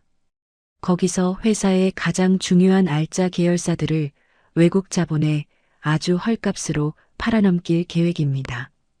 김만호의 굵은 미간이 무섭게 일그러지며 두 주먹을 부들부들 떨릴 정도로 꽉 쥡니다. 내 평생의 피땀이 서린 거대한 회사를 그놈이 기어코 갈기갈기 찢어 팔아넘기려 하는구나. 김만호가 박 비서관이 가져온 배낭에서 최고급 노트북을 꺼내어 먼지 쌓인 책상 위에 재빠르게 올려놓습니다. 김만호가 노트북의 전원을 켜고 휴대용 무선 인터넷 공유기를 연결하여 통신 신호를 잡아요. 내가 과거에 혹시 모를 비상사태를 대비해서 회사 내부 전산망 아주 깊은 곳에 아무도 모르는 비밀 통로를 만들어 두었다. 김만호가 키보드 위로 두 손을 올리며 매서운 사냥꾼의 눈빛으로 모니터 화면을 뚫어지게 응시합니다. 이 통로를 통해서 김태준 그놈의 업무용 컴퓨터와 비밀 자료 창고를 모조리 다 뒤집어 까볼 것이다. 김만호의 주름진 손가락이 피아노 건반을 두드리듯 아주 빠른 속도로 키보드를 치기 시작하죠. 같은 시각 마리아는 폐교사 건물 곳곳을 아주 분주하게 돌아다니며 무언가를 열심히 찾고 있습니다. 마리아가 거미줄이 수북하게 쌓인 낡은 과학실 문을 열고 들어가 녹슨 철제 캐비닛을 뒤집니다. 다행히 아직 쓸만한 것들이 제법 남아있구나. 마리아가 구석에 방치된 염산병과 비료 포대를 꺼내어 복도로 조심스럽게 옮깁니다. 마리아가 두 가지 물질을 아주 능숙하고 정확한 비율로 섞어 폭발력이 강한 화약 가루를 만들어내요. 마리아가 보일러실로 이어지는 좁고 어두운 복도 바닥 전체에 학교 식당에서 챙겨온 식용유를 아주 미끄럽게 쏟아부어요. 그리고는 창틀에 남아있던 깨진 유리를 모아 날카로운 조각들을 바닥 곳곳에 교묘하게 흩뿌려 놓죠. 마리아가 낡은 배전반에서 뜯어낸 굵고 질긴 구리선을 복도 양쪽 벽면에 팽팽하게 연결하여 걸려 넘어지기 쉬운 끔찍한 함정을 만듭니다. 적들이 무리하게 침입할 경우를 대비하여 전직 해결사의 아주 기상천외하고 치명적인 덫들이 폐교사 길목 곳곳에 촘촘하게 설치됩니다. 마리아가 이마에 맺힌 구슬땀을 닦아내며 자신이 정성껏 만든 함정들을 아주 만족스럽게 살펴봐요. 누구든 이곳에 함부로 발을 들이면 결코 두 발로 무사히 걸어서 나가지 못할 것이다. 며칠 동안 캄캄한 지하 보일러실 안에서는 낮과 밤의 구분이 완전히 사라지고 숨막히는 침묵만 흐릅니다. 김만호는 잠도 거의 자지 않고 붉게 충혈된 눈으로 노트북 모니터를 노려보며 끊임없이 키보드를 두드려요. 김만호가 회사의 강력한 방화벽을 하나씩 무너뜨리며 김태준의 은밀하고 더러운 자료들을 거침없이 파헤치기 시작합니다. 어느덧 허기가 지는 식사 시간이 되자 마리아가 폐교사 뒷마당 흙에서 정성껏 캐온 신선한 냉이와 배낭에 있던 깡통 통조림을 꺼냅니다. 마리아가 휴대용 가스버너에 불을 켜고 찌그러진 양은 냄비에 재료들을 한데 넣어 보글보글 찌개를 끓이기 시작하죠. 구수하고 향긋한 된장찌개 냄새가 삭막하고 차가운 보일러실 안을 가득 채우며 허기를 자극합니다. 마리아가 김이 모락모락 나는 뜨거운 냄비를 김만호와 박 비서관이 앉은 낡은 책상 위로 조심스럽게 올려놓습니다. 회장님, 박 비서관님, 식사부터 든든하게 하시고 다시 일하시지요. 마리아가 낡은 플라스틱 그릇에 하얀 밥을 꾹꾹 눌러 담아 두 사람에게 아주 다정하게 건네요. 평생을 최고급 호텔 식당의 화려한 요리만 먹고 살아온 대기업 총수 김만호가 찌그러진 냄비 속에 투박한 찌개를 한 숟가락 크게 떠서 입에 넣습니다. 김만호의 딱딱하게 굳어있던 얼굴에 아주 따뜻하고 평온한 미소가 번져나갑니다. 참으로 꿀맛이구려. 내 평생 산의 진미를 다 먹어보았지만 지금 이 찌개가 가장 맛있는 것 같소. 김만호가 마리아와 박 비서관을 번갈아 바라보며 붉어진 눈시울로 옅은 미소를 짓습니다. 핏줄을 나눈 내 친자식 놈은 나를 차가운 지옥 철창에 가두었는데 피 한 방울 섞이지 않은 당신들이 내 곁을 이렇게 든든하게 지켜주니 참으로 고맙소. 박 비서관이 찌개를 허겁지겁 먹다 말고 코끝이 찡해져 연신 어깨를 들썩이며 훌쩍입니다. 회장님, 저희가 회장님의 손과 발이 되어 끝까지 모실 테니 아무런 걱정하지 마십시오. 마리아 역시 투박하게 밥을 푹푹 퍼먹으며 김만호를 향해 환하고 푸근한 웃음을 지어 보이죠. 우리는 이제 한 배를 탄 든든한 가족이나 다름없습니다. 어서 배불리 드시고 악당들을 물리칠 힘을 내시지요. 세 사람은 춥고 삭막한 지하실 안에서 서로의 체온을 나누며 아주 깊고 따뜻한 인간적인 유대감과 전우애를 가슴 깊이 느낍니다. 주주총회가 열리기 단 이틀 전날의 깊은 밤입니다. 노트북 화면을 뚫어지게 응시하던 김만호의 입에서 아주 커다랗고 기쁨에 찬 탄성이 터져 나옵니다. 찾았다. 드디어 이놈의 꼬리를 찾아냈어. 김만호가 심하게 떨리는 손으로 마우스를 재빨리 클릭하자 노트북 스피커를 통해 지직거리는 잡음과 함께 두 사람의 대화 소리가 선명하게 흘러나오죠. 원장님, 아버지가 가는 중간에 행여라도 정신을 차리고 깨어날 확률은 전혀 없겠지요. 사람 목숨이 붙어 있을 한도 내에서 수면제를 최대치로 투여했습니다. 내일 아침 해가 뜰 때까지는 절대 모를 정도로 깊은 잠에 빠져 계실 겁니다. 바로 그날 밤 김태준이 아버지를 중증 치매 정신병자로 몰아 불법 감금하라고 주치의 최 원장에게 지시하는 아주 끔찍하고 명백한 통화 녹음 파일입니다. 박 비서관이 스피커에서 흘러나오는 목소리를 듣고 끓어오르는 분노를 참지 못해 주먹으로 바닥을 강하게 내리칩니다. 짐승만도 못한 페류나 놈.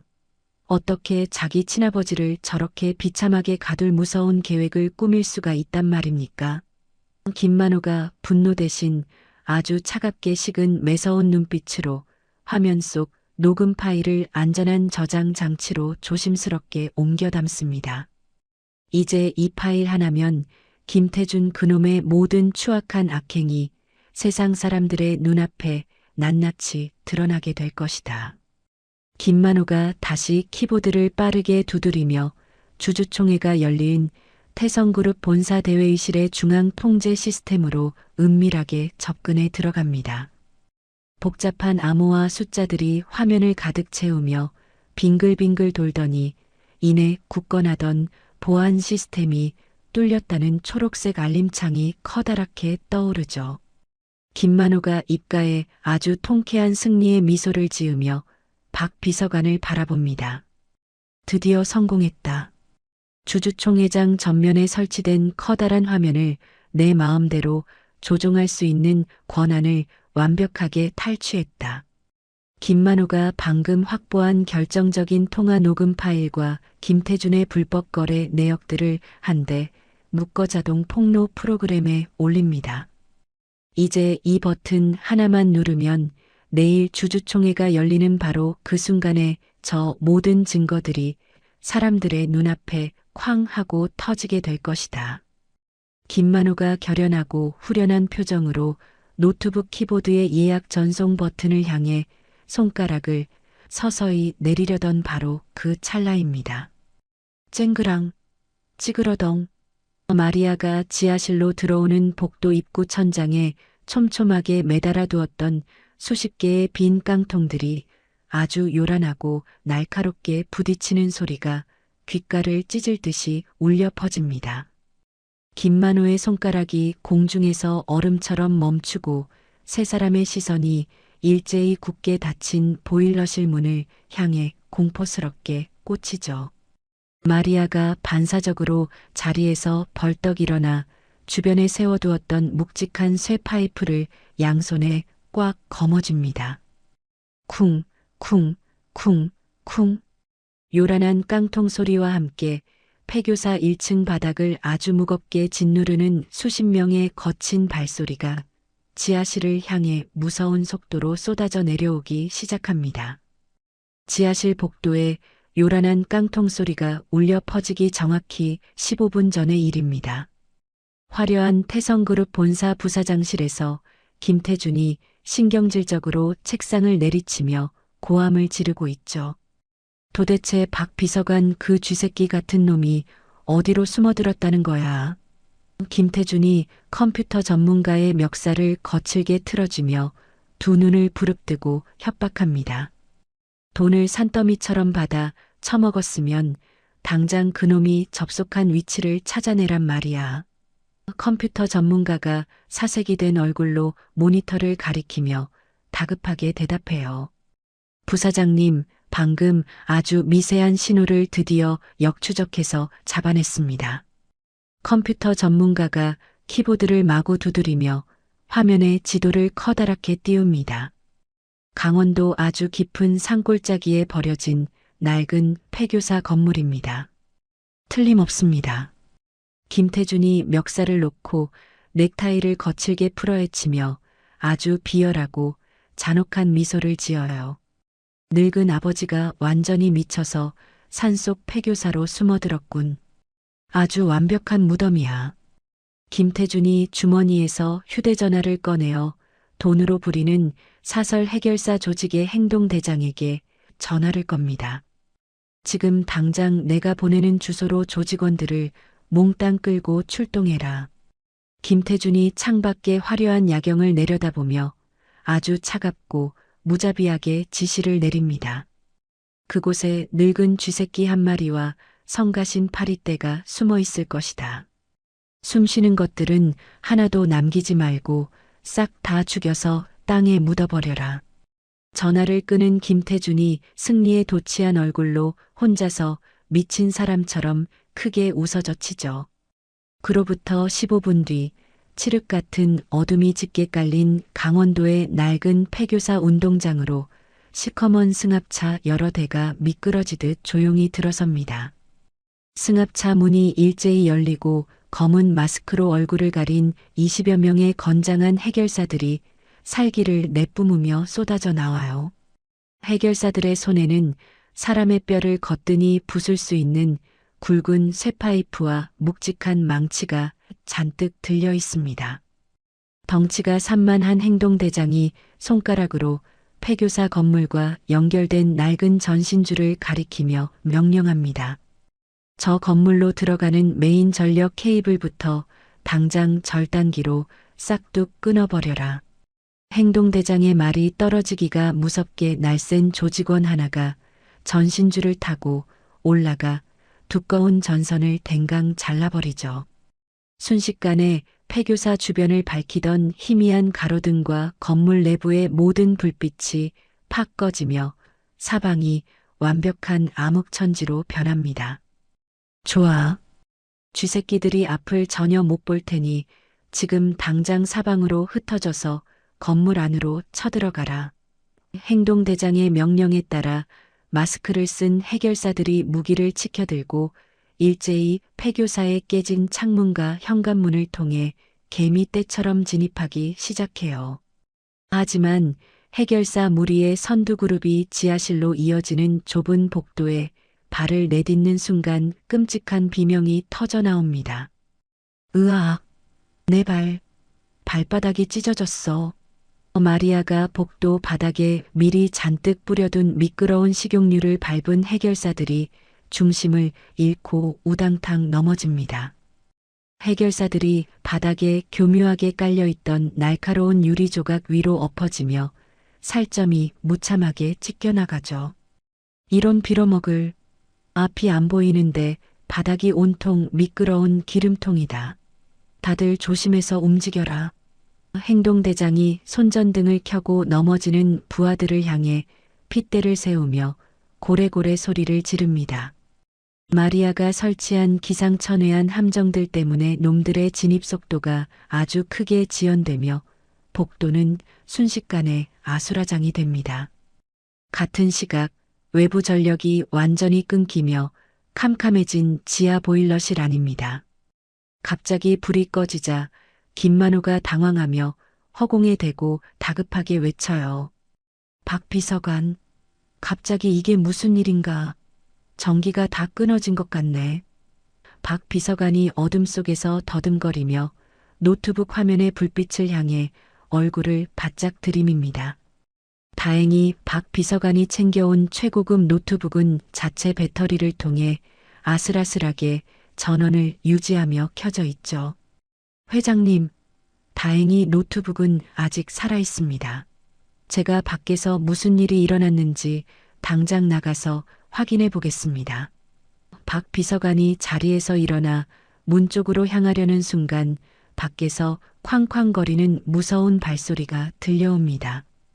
이어서 지하실 복도 입구에 마리아가 매달아둔 빈 깡통들이 요란하게 챙그랑거리며 부딪히는 소리가 차가운 공기를 날카롭게 찢습니다. 김만호가 박 비서관의 팔을 다급하게 낚아채며 아주 심각한 목소리로 말합니다. 나가지 마라. 김태준 그 페르나 놈이 기어코 해결사 놈들을 여기까지 보낸 것이 틀림없다. 김만호가 캄캄한 어둠 속에서도 노트북의 다운로드 화면에서 절대 눈을 떼지 않으며 명령하죠. 지금 우리가 가진 모든 증거를 저장하는 마지막 단계다. 하늘이 무너져도 이 파일 다운로드가 끝날 때까지 노트북을 사수해야 한다. 박 비서관이 식은땀을 뻘뻘 흘리며 노트북을 자신의 온몸으로 둥글게 감싸 안습니다. 알겠습니다. 제 목숨을 바쳐서라도 이 증거물은 무조건 지켜내겠습니다. 바로 그때 굳게 닫혀있던 낡은 보일러실 나무문 위로 엄청난 충격이 쾅 하고 가해집니다. 이 안에 숨어 있는 거 다 아니까 당장 문 열고 튀어나와라. 밖에서 행동대장이 무자비하게 소리를 지르며 커다란 망치로 나무문을 미친 듯이 사정없이 내리찍기 시작해요. 쾅, 쾅, 쾅. 망치가 문을 때릴 때마다 지하실 전체가 지진이 난 것처럼 크게 흔들리고 낡은 나무문이 쩍쩍 갈라지는 소리가 납니다. 결국 요란한 파열음과 함께 보일러실 문짝이 통째로 부서지며 크고 날카로운 나무 파편들이 지하실 안으로 비오듯 사방으로 튕겨나갑니다. 회장님, 위험합니다. 어서 엎드리십시오. 박 비서관이 자신의 몸을 훌쩍 날려 김만호의 위를 완벽하게 덮어 누르며 감싸 안습니다. 어둠 속에서 쌩하고 날아온 굵고 뾰족한 나무 파편 하나가 박 비서관의 오른쪽 어깨에 아주 깊숙하게 푹 박힙니다. 박 비서관이 살이 찢어지는 끔찍한 고통에 신음을 흘리며 김만호의 품으로 풀썩 쓰러져 주저앉죠.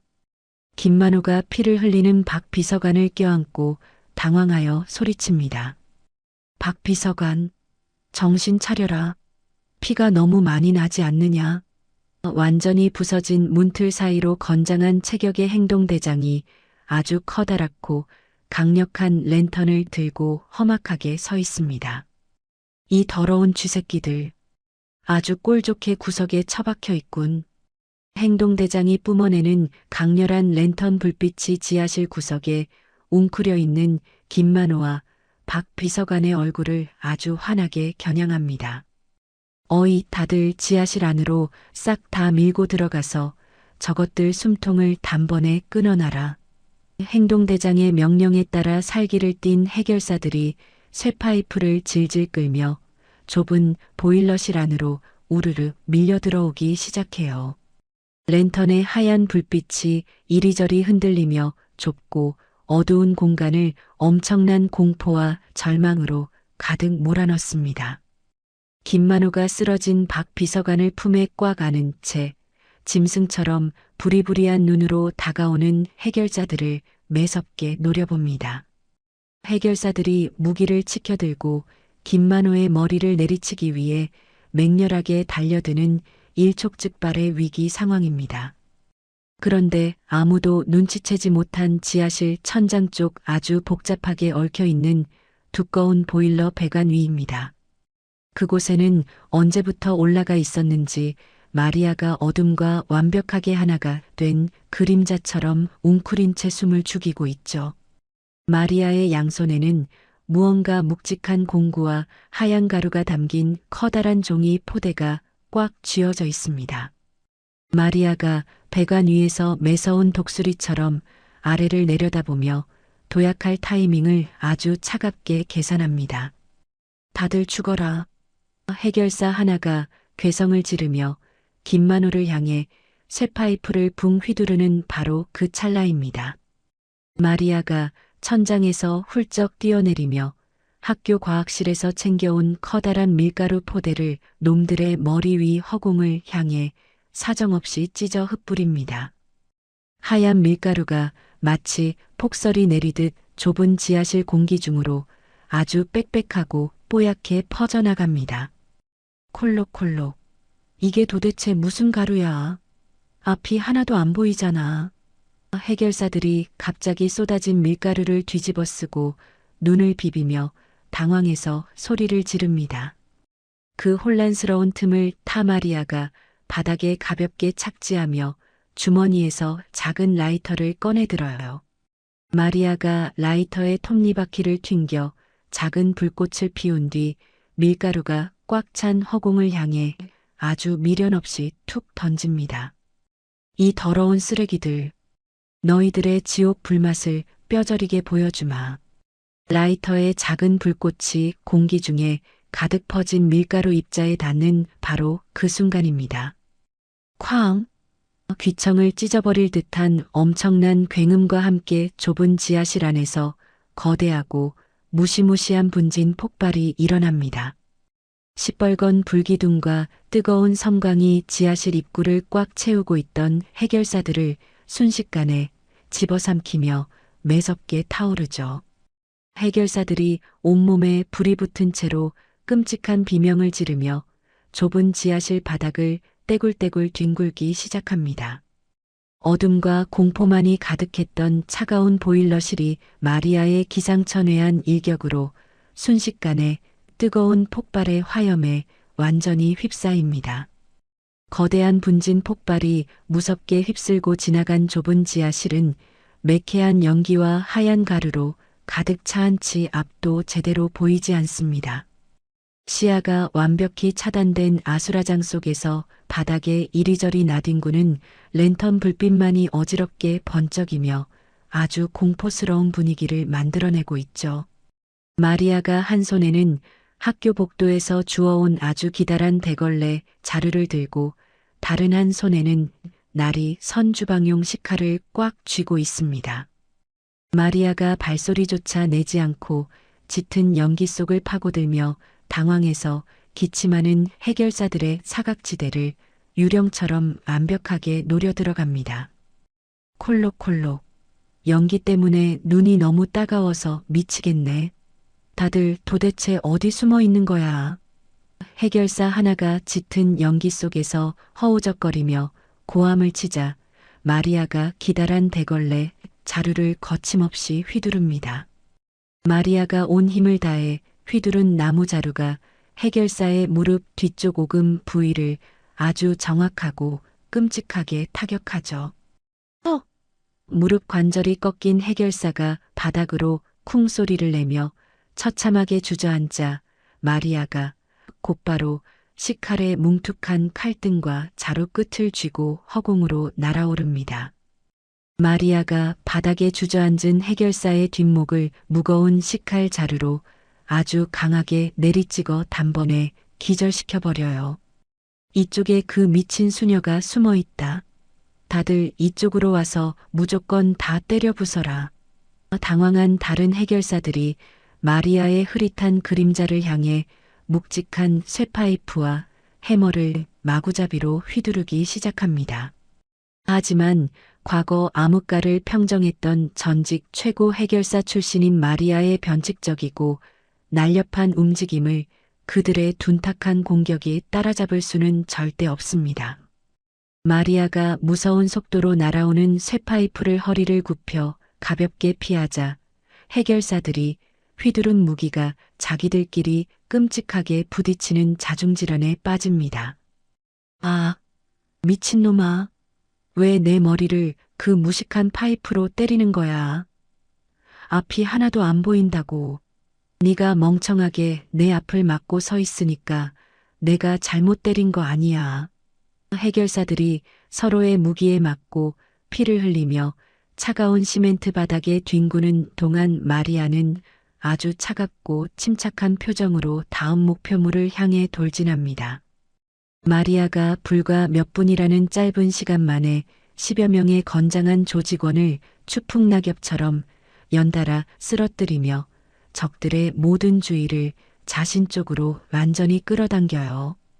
그 혼란스럽고 피가 튀는 처절한 사투의 틈을 타서 김만호가 피를 뚝뚝 흘리는 박 비서관의 허리를 아주 단단하게 부축하여 몸을 힘겹게 일으킵니다. 박 비서관, 제발 정신 똑바로 차려라. 저 거대한 보일러 탱크 뒤쪽으로 어서 몸을 숨겨서 들어가야 한다. 김만호가 노구의 몸으로 이를 악물고 박 비서관을 이끌어 녹이 잔뜩 쓴 거대한 쇳덩어리인 보일러 탱크 뒤편의 좁은 구석으로 간신히 피신하죠. 박 비서관이 거친 숨을 몰아쉬며 피투성이가 된 덜덜 떨리는 손으로 김만호의 낡은 옷자락을 간절하게 붙잡습니다. 회장님, 제 어깨 상처가 너무 깊어서 저는 이제 틀린 것 같습니다. 짐덩어리인 저를 이 어두운 곳에 미련 없이 버려두고 회장님이라도 어서 도망치십시오. 김만호가 박 비서관의 끔찍한 상처 부위를 자신의 두 손으로 아주 강하게 압박하며 불같이 호통을 칩니다. 입 다물어라. 이놈아. 내가 평생을 내 곁에서 고생한 내 사람을 이런 어두운 지옥 구덩이에 매정하게 버리고 혼자 도망칠 비겁한 놈으로 보이느냐? 김만호가 박 비서관을 차가운 벽에 간신히 기대게 한 뒤 바닥에 두 무릎을 꿇고 앉아 자신의 떨리는 허벅지 위로 노트북을 조심스럽게 올립니다. 등 뒤에서는 뼈가 부러지고 살점이 찢어지는 아주 끔찍한 사륙전의 비명과 파열음이 지하실을 무섭게 울리고 있어요. 하지만 김만호는 맹수처럼 부리부리하고 결연한 눈빛으로 모니터 화면만을 뚫어지게 응시하며 조금의 흔들림도 없이 타건을 다시 시작합니다. 김만호의 주름진 손가락이 피아노 건반을 치듯 아주 빠르고 정확하게 키보드 위를 날아다니며 멈춰있던 다운로드 퍼센테이지를 무섭게 끌어올려요. 그때 보일러실 중앙에서는 덩치가 산만한 해결사 행동대장이 눈에 시뻘건 핏발을 세우고 연기를 뚫고 나타납니다. 행동대장의 커다란 두 손에는 사람의 뼈를 걷더니 산산조각 낼 만큼 무겁고 굵은 쇠사슬이 아주 무섭게 쥐어져 있습니다. 이 독사 같은 쥐새끼 여편네야. 내 부하들을 이 꼴로 만들어 놓고 네가 오늘 무사히 살아서 나갈 줄 아느냐. 행동대장이 짐승 같은 포효를 내지르며 묵직한 쇠사슬을 머리 위로 붕붕 돌리며 마리아를 향해 맹렬한 기세로 돌진합니다. 무서운 속도로 날아오는 쇠사슬이 공기를 찢는 날카로운 파열음을 내며 마리아의 여린 앞면을 정확히 노리고 날아들죠. 마리아가 허리를 뒤로 아주 유연하게 꺾으며 치명적인 쇠사슬의 공격을 아슬아슬하게 피한 뒤 재빨리 주변 지형지물을 훑어봅니다. 마리아의 매서운 눈에 벽면에 위태롭게 매달려 있는 아주 낡고 녹슨 보일러 스팀 밸브가 단번에 들어옵니다. 내놈들의 그 질긴 악행과 더러운 명줄도 이제 여기가 완벽한 끝이다. 마리아가 얼음장처럼 차갑게 중얼거리며 몸을 공중으로 날려 벽면의 낡은 보일러 스팀 밸브를 향해 아주 강력한 발차기를 꽂아 넣습니다. 쾅! 낡고 녹슨 밸브가 발차기의 엄청난 충격을 버티지 못하고 부러져 나가며 그 틈 사이로 펄펄 끓는 하얀 수증기가 무서운 압력으로 뿜어져 나옵니다. 치익. 압력을 이기지 못하고 거세게 터져 나온 펄펄 끓는 수증기 기둥이 달려들던 행동대장의 얼굴을 아주 잔혹하게 덮쳐버립니다. 으악! 내 얼굴, 내 눈알과 얼굴이 다 타들어간다. 행동대장이 쥐고 있던 쇠사슬을 바닥에 내동댕이 치고 끓는 물을 뒤집어 쓴 얼굴을 두 손으로 감싸주며 지옥의 악귀처럼 끔찍한 비명을 지르죠. 고통에 몸부림치며 비틀거리는 행동대장의 모습에 마리아가 바닥에 굴러다니던 묵직한 강철 파이프 렌치를 재빨리 집어듭니다. 마리아가 파이프 렌치를 양손으로 아주 단단히 거머쥐고 도약하여 행동대장의 관자놀이를 향해 아주 무자비하게 강타해요. 퍽! 둔탁하고 뼈가 울리는 소름 끼치는 타격음과 함께 거대한 체구의 행동대장이 커다란 고목나무가 쓰러지듯 차가운 시멘트 바닥으로 쿵 고꾸라집니다. 가장 강력한 우두머리가 피를 철철 흘리며 바닥에 쓰러지자 아직 의식이 남아있던 잔당들이 극도의 공포에 질려 무기를 내팽개치고 밖으로 허둥지둥 도망치기 시작합니다. 지하실 안에 잔악한 적들이 모두 도망치고 상황이 정리되어 가는 아주 길고 숨막히는 15분의 시간이 무겁게 흘렀습니다. 보일러 탱크 뒤편에서 무거운 노트북을 무릎에 올리고 있던 김만호의 굳은 얼굴에 마침내 아주 통쾌하고 커다란 미소가 번져나가요. 됐다. 드디어 모든 것을 내가 완벽하게 해냈어. 김만호의 신들린 해킹이 마침내 김태준의 가장 은밀하게 숨겨진 클라우드 서버의 마지막 방화벽을 완전히 부수고 뚫어버린 것입니다. 김만호가 핵심 계열사를 헐값에 매각하는 더러운 대가로 김태준이 스위스 비밀 계좌로 막대한 리베이트를 챙기기로 약속한 치명적인 불법이면 계약서 파일을 토째로 다운로드 하는데 성공하죠. 노트북 화면 한가운데에 디지털 증거가 완벽하게 확보되었다는 초록색 팝업 창이 아주 환하고 영롱하게 떠오릅니다. 김만호가 키보드의 엔터키를 자신의 굵은 손가락으로 아주 강하게 내리누르며 결연한 목소리로 말합니다. 이 자동 송출 타이머를 완벽하게 설정했으니 이제 내일 아침 주주총회장 메인 스크린에 이 모든 더러운 진실이 세상 사람들에게 낱낱이 폭로될 것이다. 보일러실 내부의 참혹하고 피비린내 나는 전투가 모두 종료되고 자욱했던 밀가루 먼지도 서서히 가라앉기 시작해요. 먼지와 핏자국을 온몸에 잔뜩 뒤집어 쓴 마리아가 거친 숨을 몰아쉬며 보일러 탱크 뒤편으로 천천히 다가옵니다. 마리아가 김만호의 허벅지 위에 올려진 노트북 화면의 통쾌한 성공 메시지를 확인하고는 아주 후련하고 맑은 웃음을 크게 터뜨리죠. 회장님의 그 천재적인 훌륭한 두뇌와 제 낡은 주먹이 함께 만들어낸 아주 완벽하고 짜릿한 승리입니다.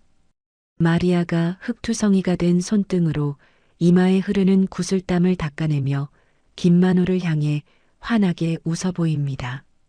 김만호가 구급상자를 열어 하얀 붕대를 꺼내 박 비서관의 피나는 어깨 상처를 아주 정성스럽고 단단하게 지혈합니다. 박 비서관, 상처가 깊어 무척 고통스럽겠지만 조금만 더 정신을 차리고 버텨주게. 이제 지옥 같은 이 어둠 속에서 밝은 세상으로 빠져나갈 시간이 다가왔네. 김만호가 지혈을 모두 마친 뒤 자리에서 천천히 일어나 마리아의 상처난 거친 두 손을 자신의 늙은 두 손으로 덥석 맞아봐요. 수녀님, 정말 죽을 고생 많으셨소. 수녀님의 그 위대한 용기와 희생이 아니었다면 우리는 벌써 저 악당들의 손에 처참하게 목숨을 잃었을 것이오. 김만호가 마리아의 맑은 두 눈을 아주 깊게 바라보며 흔들림 없이 굳건하고 단단한 목소리로 덧붙입니다. 이제 우리가 할 수 있는 모든 반격의 준비는 완벽하게 끝났소. 내일 아침 내 아들놈의 더러운 숨통을 완전히 끊어버리기 위해 이제 이 지긋지긋한 폐교사를 빠져나갈 채비를 어서 합시다. 다음 날 오전 10시가 되자 구름보다 높이 솟은 태성기업 본사 최상층의 화려한 대회의실 안은 수많은 사람으로 발 디딜 틈 없이 꽉 차 있습니다. 외국 투자회사의 거물급 임원들과 기업의 운명을 쥐고 있는 대주주들이 아주 심각하고 긴장된 얼굴로 둥근 탁자에 빙 둘러앉아 있죠. 단상 중앙에는 최고급 맞춤 양복을 쫙 빼입은 김태준이 아주 오만하고 자신만만한 미소를 띠며 마이크 앞에 당당하게 서 있습니다. 존경하는 주주 여러분, 그리고 멀리서 오신 투자자 여러분. 김태준이 아주 부드럽고 기름진 목소리로 가증스러운 연설을 유창하게 시작해요. 참으로 안타깝게도 저의 아버님이신 김만호 회장님께서는 끔찍한 병마를 이기지 못하고 쓰러지셨습니다. 김태준이 마치 세상에서 가장 슬픈 아들인 것처럼 눈시울을 붉히는 완벽한 연기를 펼치며 헛기침을 한 번 합니다. 하지만 거대한 우리 기업은 과거의 낡은 방식에 머물러 침몰할 수는 없습니다. 김태준이 주먹을 불끈 쥐고 목소리에 아주 강한 힘을 주어 사람들을 선동하죠. 기업의 아주 핵심적이고 중요한 곳들을 외국 자본에 넘기는 이 매각 결정이야말로 우리 기업이 뼈를 깎는 고통을 이겨내고 새롭게 태어날 아주 위대한 첫걸음입니다. 대회의실 곳곳에서 김태준의 화려한 말솜씨에 넘어간 주주들이 고개를 끄덕이며 짧은 박수를 보냅니다. 김태준이 입가에 번지는 승리의 미소를 애써 숨기며 단상 위에 놓인 나무 의사봉을 오른쪽 손으로 번쩍 집어듭니다. 자, 그럼 지금부터 기업의 알짜 계열사 매각 안건을 공식적으로 통과시키겠습니다. 김태준이 의사봉을 내리치기 위해 팔을 높이 치켜든 바로 그 운명의 순간입니다. 쾅! 대회의실 입구를 굳게 막고 있던 육중한 나무문 양쪽이 거대한 파열음을 내며 바깥쪽으로 아주 거칠게 활짝 열어젖혀집니다.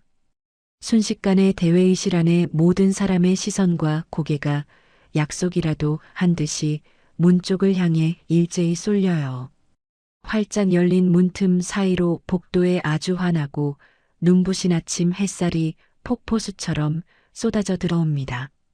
그 눈부신 빛을 등지고 누군가에게 빌려 입어 소매가 짧고 품이 헐렁한 낡은 정장을 입은 김만호가 산처럼 굳건한 걸음으로 걸어 들어옵니다.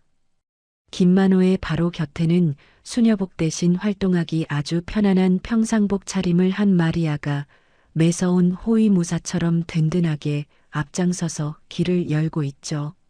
단상 위에서 이 믿을 수 없는 광경을 내려다본 김태준의 얼굴이 순식간에 핏기가 모두 빠져나가 시체처럼 하얗게 질려버립니다. 아, 아버님, 도대체 어떻게 된 일입니까? 정신병원 쇠창살 안에 영원히 갇혀 있어야 할 아버지가 너무나도 멀쩡하게 살아서 나타나자 김태준의 두 다리가 사시나무처럼 덜덜 떨리기 시작해요. 김태준이 손에 들고 있던 나무 의사봉을 놓치고 의사봉은 바닥으로 덜그럭거리며 볼품없이 떨어져 굴러갑니다. 회의장에 모인 이사진들과 주주들 역시 죽은 줄로만 알았던 김만호의 등장에 입을 다물지 못하고 경악을 금치 못하죠. 아니, 저게 누구야? 회장님이 아니신가? 중증 치매에 걸려 병원에 누워 계신다더니 저렇게 두 발로 멀쩡하게 걸어오시잖아. 회의장 안이 시장통처럼 시끄럽게 웅성거리자 김만호가 아주 매섭고 서늘한 눈빛으로 김태준을 뚫어지게 노려보며 단상을 향해 뚜벅뚜벅 다가갑니다. 내가 살아 돌아와서 아주 많이 실망한 모양이구나. 김만호의 분노가 섞인 낮고 굵은 목소리가 마이크도 없이 대회의실 전체를 쩌렁쩌렁하게 울립니다. 김태준이 얼굴에 비오듯 식은땀을 쏟아내며 더듬거리는 목소리로 변명을 늘어놓기 시작해요. 아닙니다. 아버님께서 기적처럼 건강을 회복하시다니 이 얼마나 기쁜 일입니까? 김태준이 억지 웃음을 지으며 단상 아래로 내려와 김만호의 두 손을 잡으려 손을 뻗습니다. 다들 치매 증상이라고 했는데 제가 병원에 모신 덕분에 이렇게 완쾌하셔서 참으로 다행입니다. 김만호가 다가오는 김태준의 손을 아주 매정하고 차갑게 뿌리치며 호통을 칩니다. 닥쳐라. 내 놈의 그 뱀처럼 징그럽고 더러운 새치열을 당장 뽑아버리기 전에 입을 다물어라. 김만호가 주머니에서 미리 준비해둔 아주 작은 무선 조종기를 꺼내어 손에 꽉 쥡니다. 내 놈이 나를 지옥에 가두고 무슨 더러운 짓을 꾸몄는지 이 자리에 있는 모든 사람에게 아주 똑똑히 보여주마. 김만호가 무선 조종기의 버튼을 엄지손가락으로 아주 강하게 딸깍 누르죠. 그 순간 단상 뒤를 가득 채우고 있던 거대한 화면이 번쩍거리며 순식간에 다른 장면으로 전환됩니다. 박 비서관이 지하실에서 피를 흘리며 지켜냈던 모든 진실이 마침내 세상의 빛을 보는 순간입니다. 거대한 화면 위로 김태준과 주치의가 은밀하게 나누었던 통화 녹음 내용이 자막과 함께 아주 선명하고 큰 소리로 흘러나오기 시작해요. 사람 목숨이 붙어있을 한도 내에서 수면제를 최대치로 투여했습니다. 내일 아침 해가 뜰 때까지는 절대 모를 정도로 깊은 잠에 빠져 계실 겁니다. 주치의의 비굴한 목소리에 이어 김태준의 아주 잔혹하고 냉혹한 목소리가 회의장 안을 끔찍하게 채웁니다. 아버지가 가는 중간에 행여라도 정신을 차리고 깨어날 확률은 전혀 없겠지요. 그 좁고 조용한 산속방에서 남은 평생 못 나오게 철저히 가두십시오. 자신의 육성이 울려 퍼지자 김태준은 머리를 부여잡고 그 자리에 풀썩 주저앉아 버립니다. 녹음 파일이 끝나자마자 화면에는 외국 투자회사와 김태준이 몰래 주고받은 이면 계약서가 붉은 도장과 함께 아주 적나라하게 떠오릅니다. 기업의 가장 중요한 자산들을 아주 헐값에 넘겨버리는 대신 김태준 개인의 스위스 비밀 계좌로 수천억 원의 뒷돈이 입금되기로 약속된 명백하고 더러운 범죄 증거입니다. 이 모든 사기극의 전말을 눈으로 확인한 주주들과 임원들의 얼굴이 통제할 수 없는 분노로 시뻘겋게 달아오릅니다. 김태준, 이 짐승만도 못한 패륜한 놈. 자리를 박차고 일어난 주주들이 단상을 향해 삿대질을 하며 아주 격렬하게 고함을 치기 시작하죠. 어떻게 자기 친아버지를 약을 먹여 정신병원에 가두고 회사를 팔아 혼자 배를 불릴 생각을 해? 당장 저놈을 끌어내라. 완벽한 패배와 파멸을 직감한 김태준이 바닥을 기어 김만호의 바지가랑이를 두 손으로 절박하게 부여잡습니다. 아버님, 제가 잠시 미쳤었습니다. 돈에 눈이 멀어 몹쓸 짓을 저질렀습니다. 제발 한 번만, 딱 한 번만 용서해 주십시오. 김태준이 콧물과 눈물을 범벅으로 쏟아내며 바닥에 머리를 쾅쾅 찍고 짐승처럼 처절하게 울부짖어요. 김만호가 자신의 바지를 붙잡은 아들의 손을 아주 차갑게 떼어내며 씁쓸하고 슬픈 눈빛으로 내려다봅니다. 내 놈의 탐욕이 내 무덤을 판 것이다. 나는 이제 너 같은 자식을 둔 적이 없다. 바로 그때 대회의실 밖에서 만반의 준비를 하고 대기하고 있던 경찰진흥범죄수사대 형사들이 거친 발소리를 내며 회의장 안으로 물밀듯이 들이닥칩니다. 형사들이 바닥에 엎드려 울고 있는 김태준의 양팔을 거칠게 꺾어 뒤로 돌리고 차가운 쇠수갑을 아주 단단하게 채웁니다. 당신을 기업 자금 횡령과 친아버지 납치 감금 혐의로 지금 당장 체포합니다. 아버님, 살려주십시오.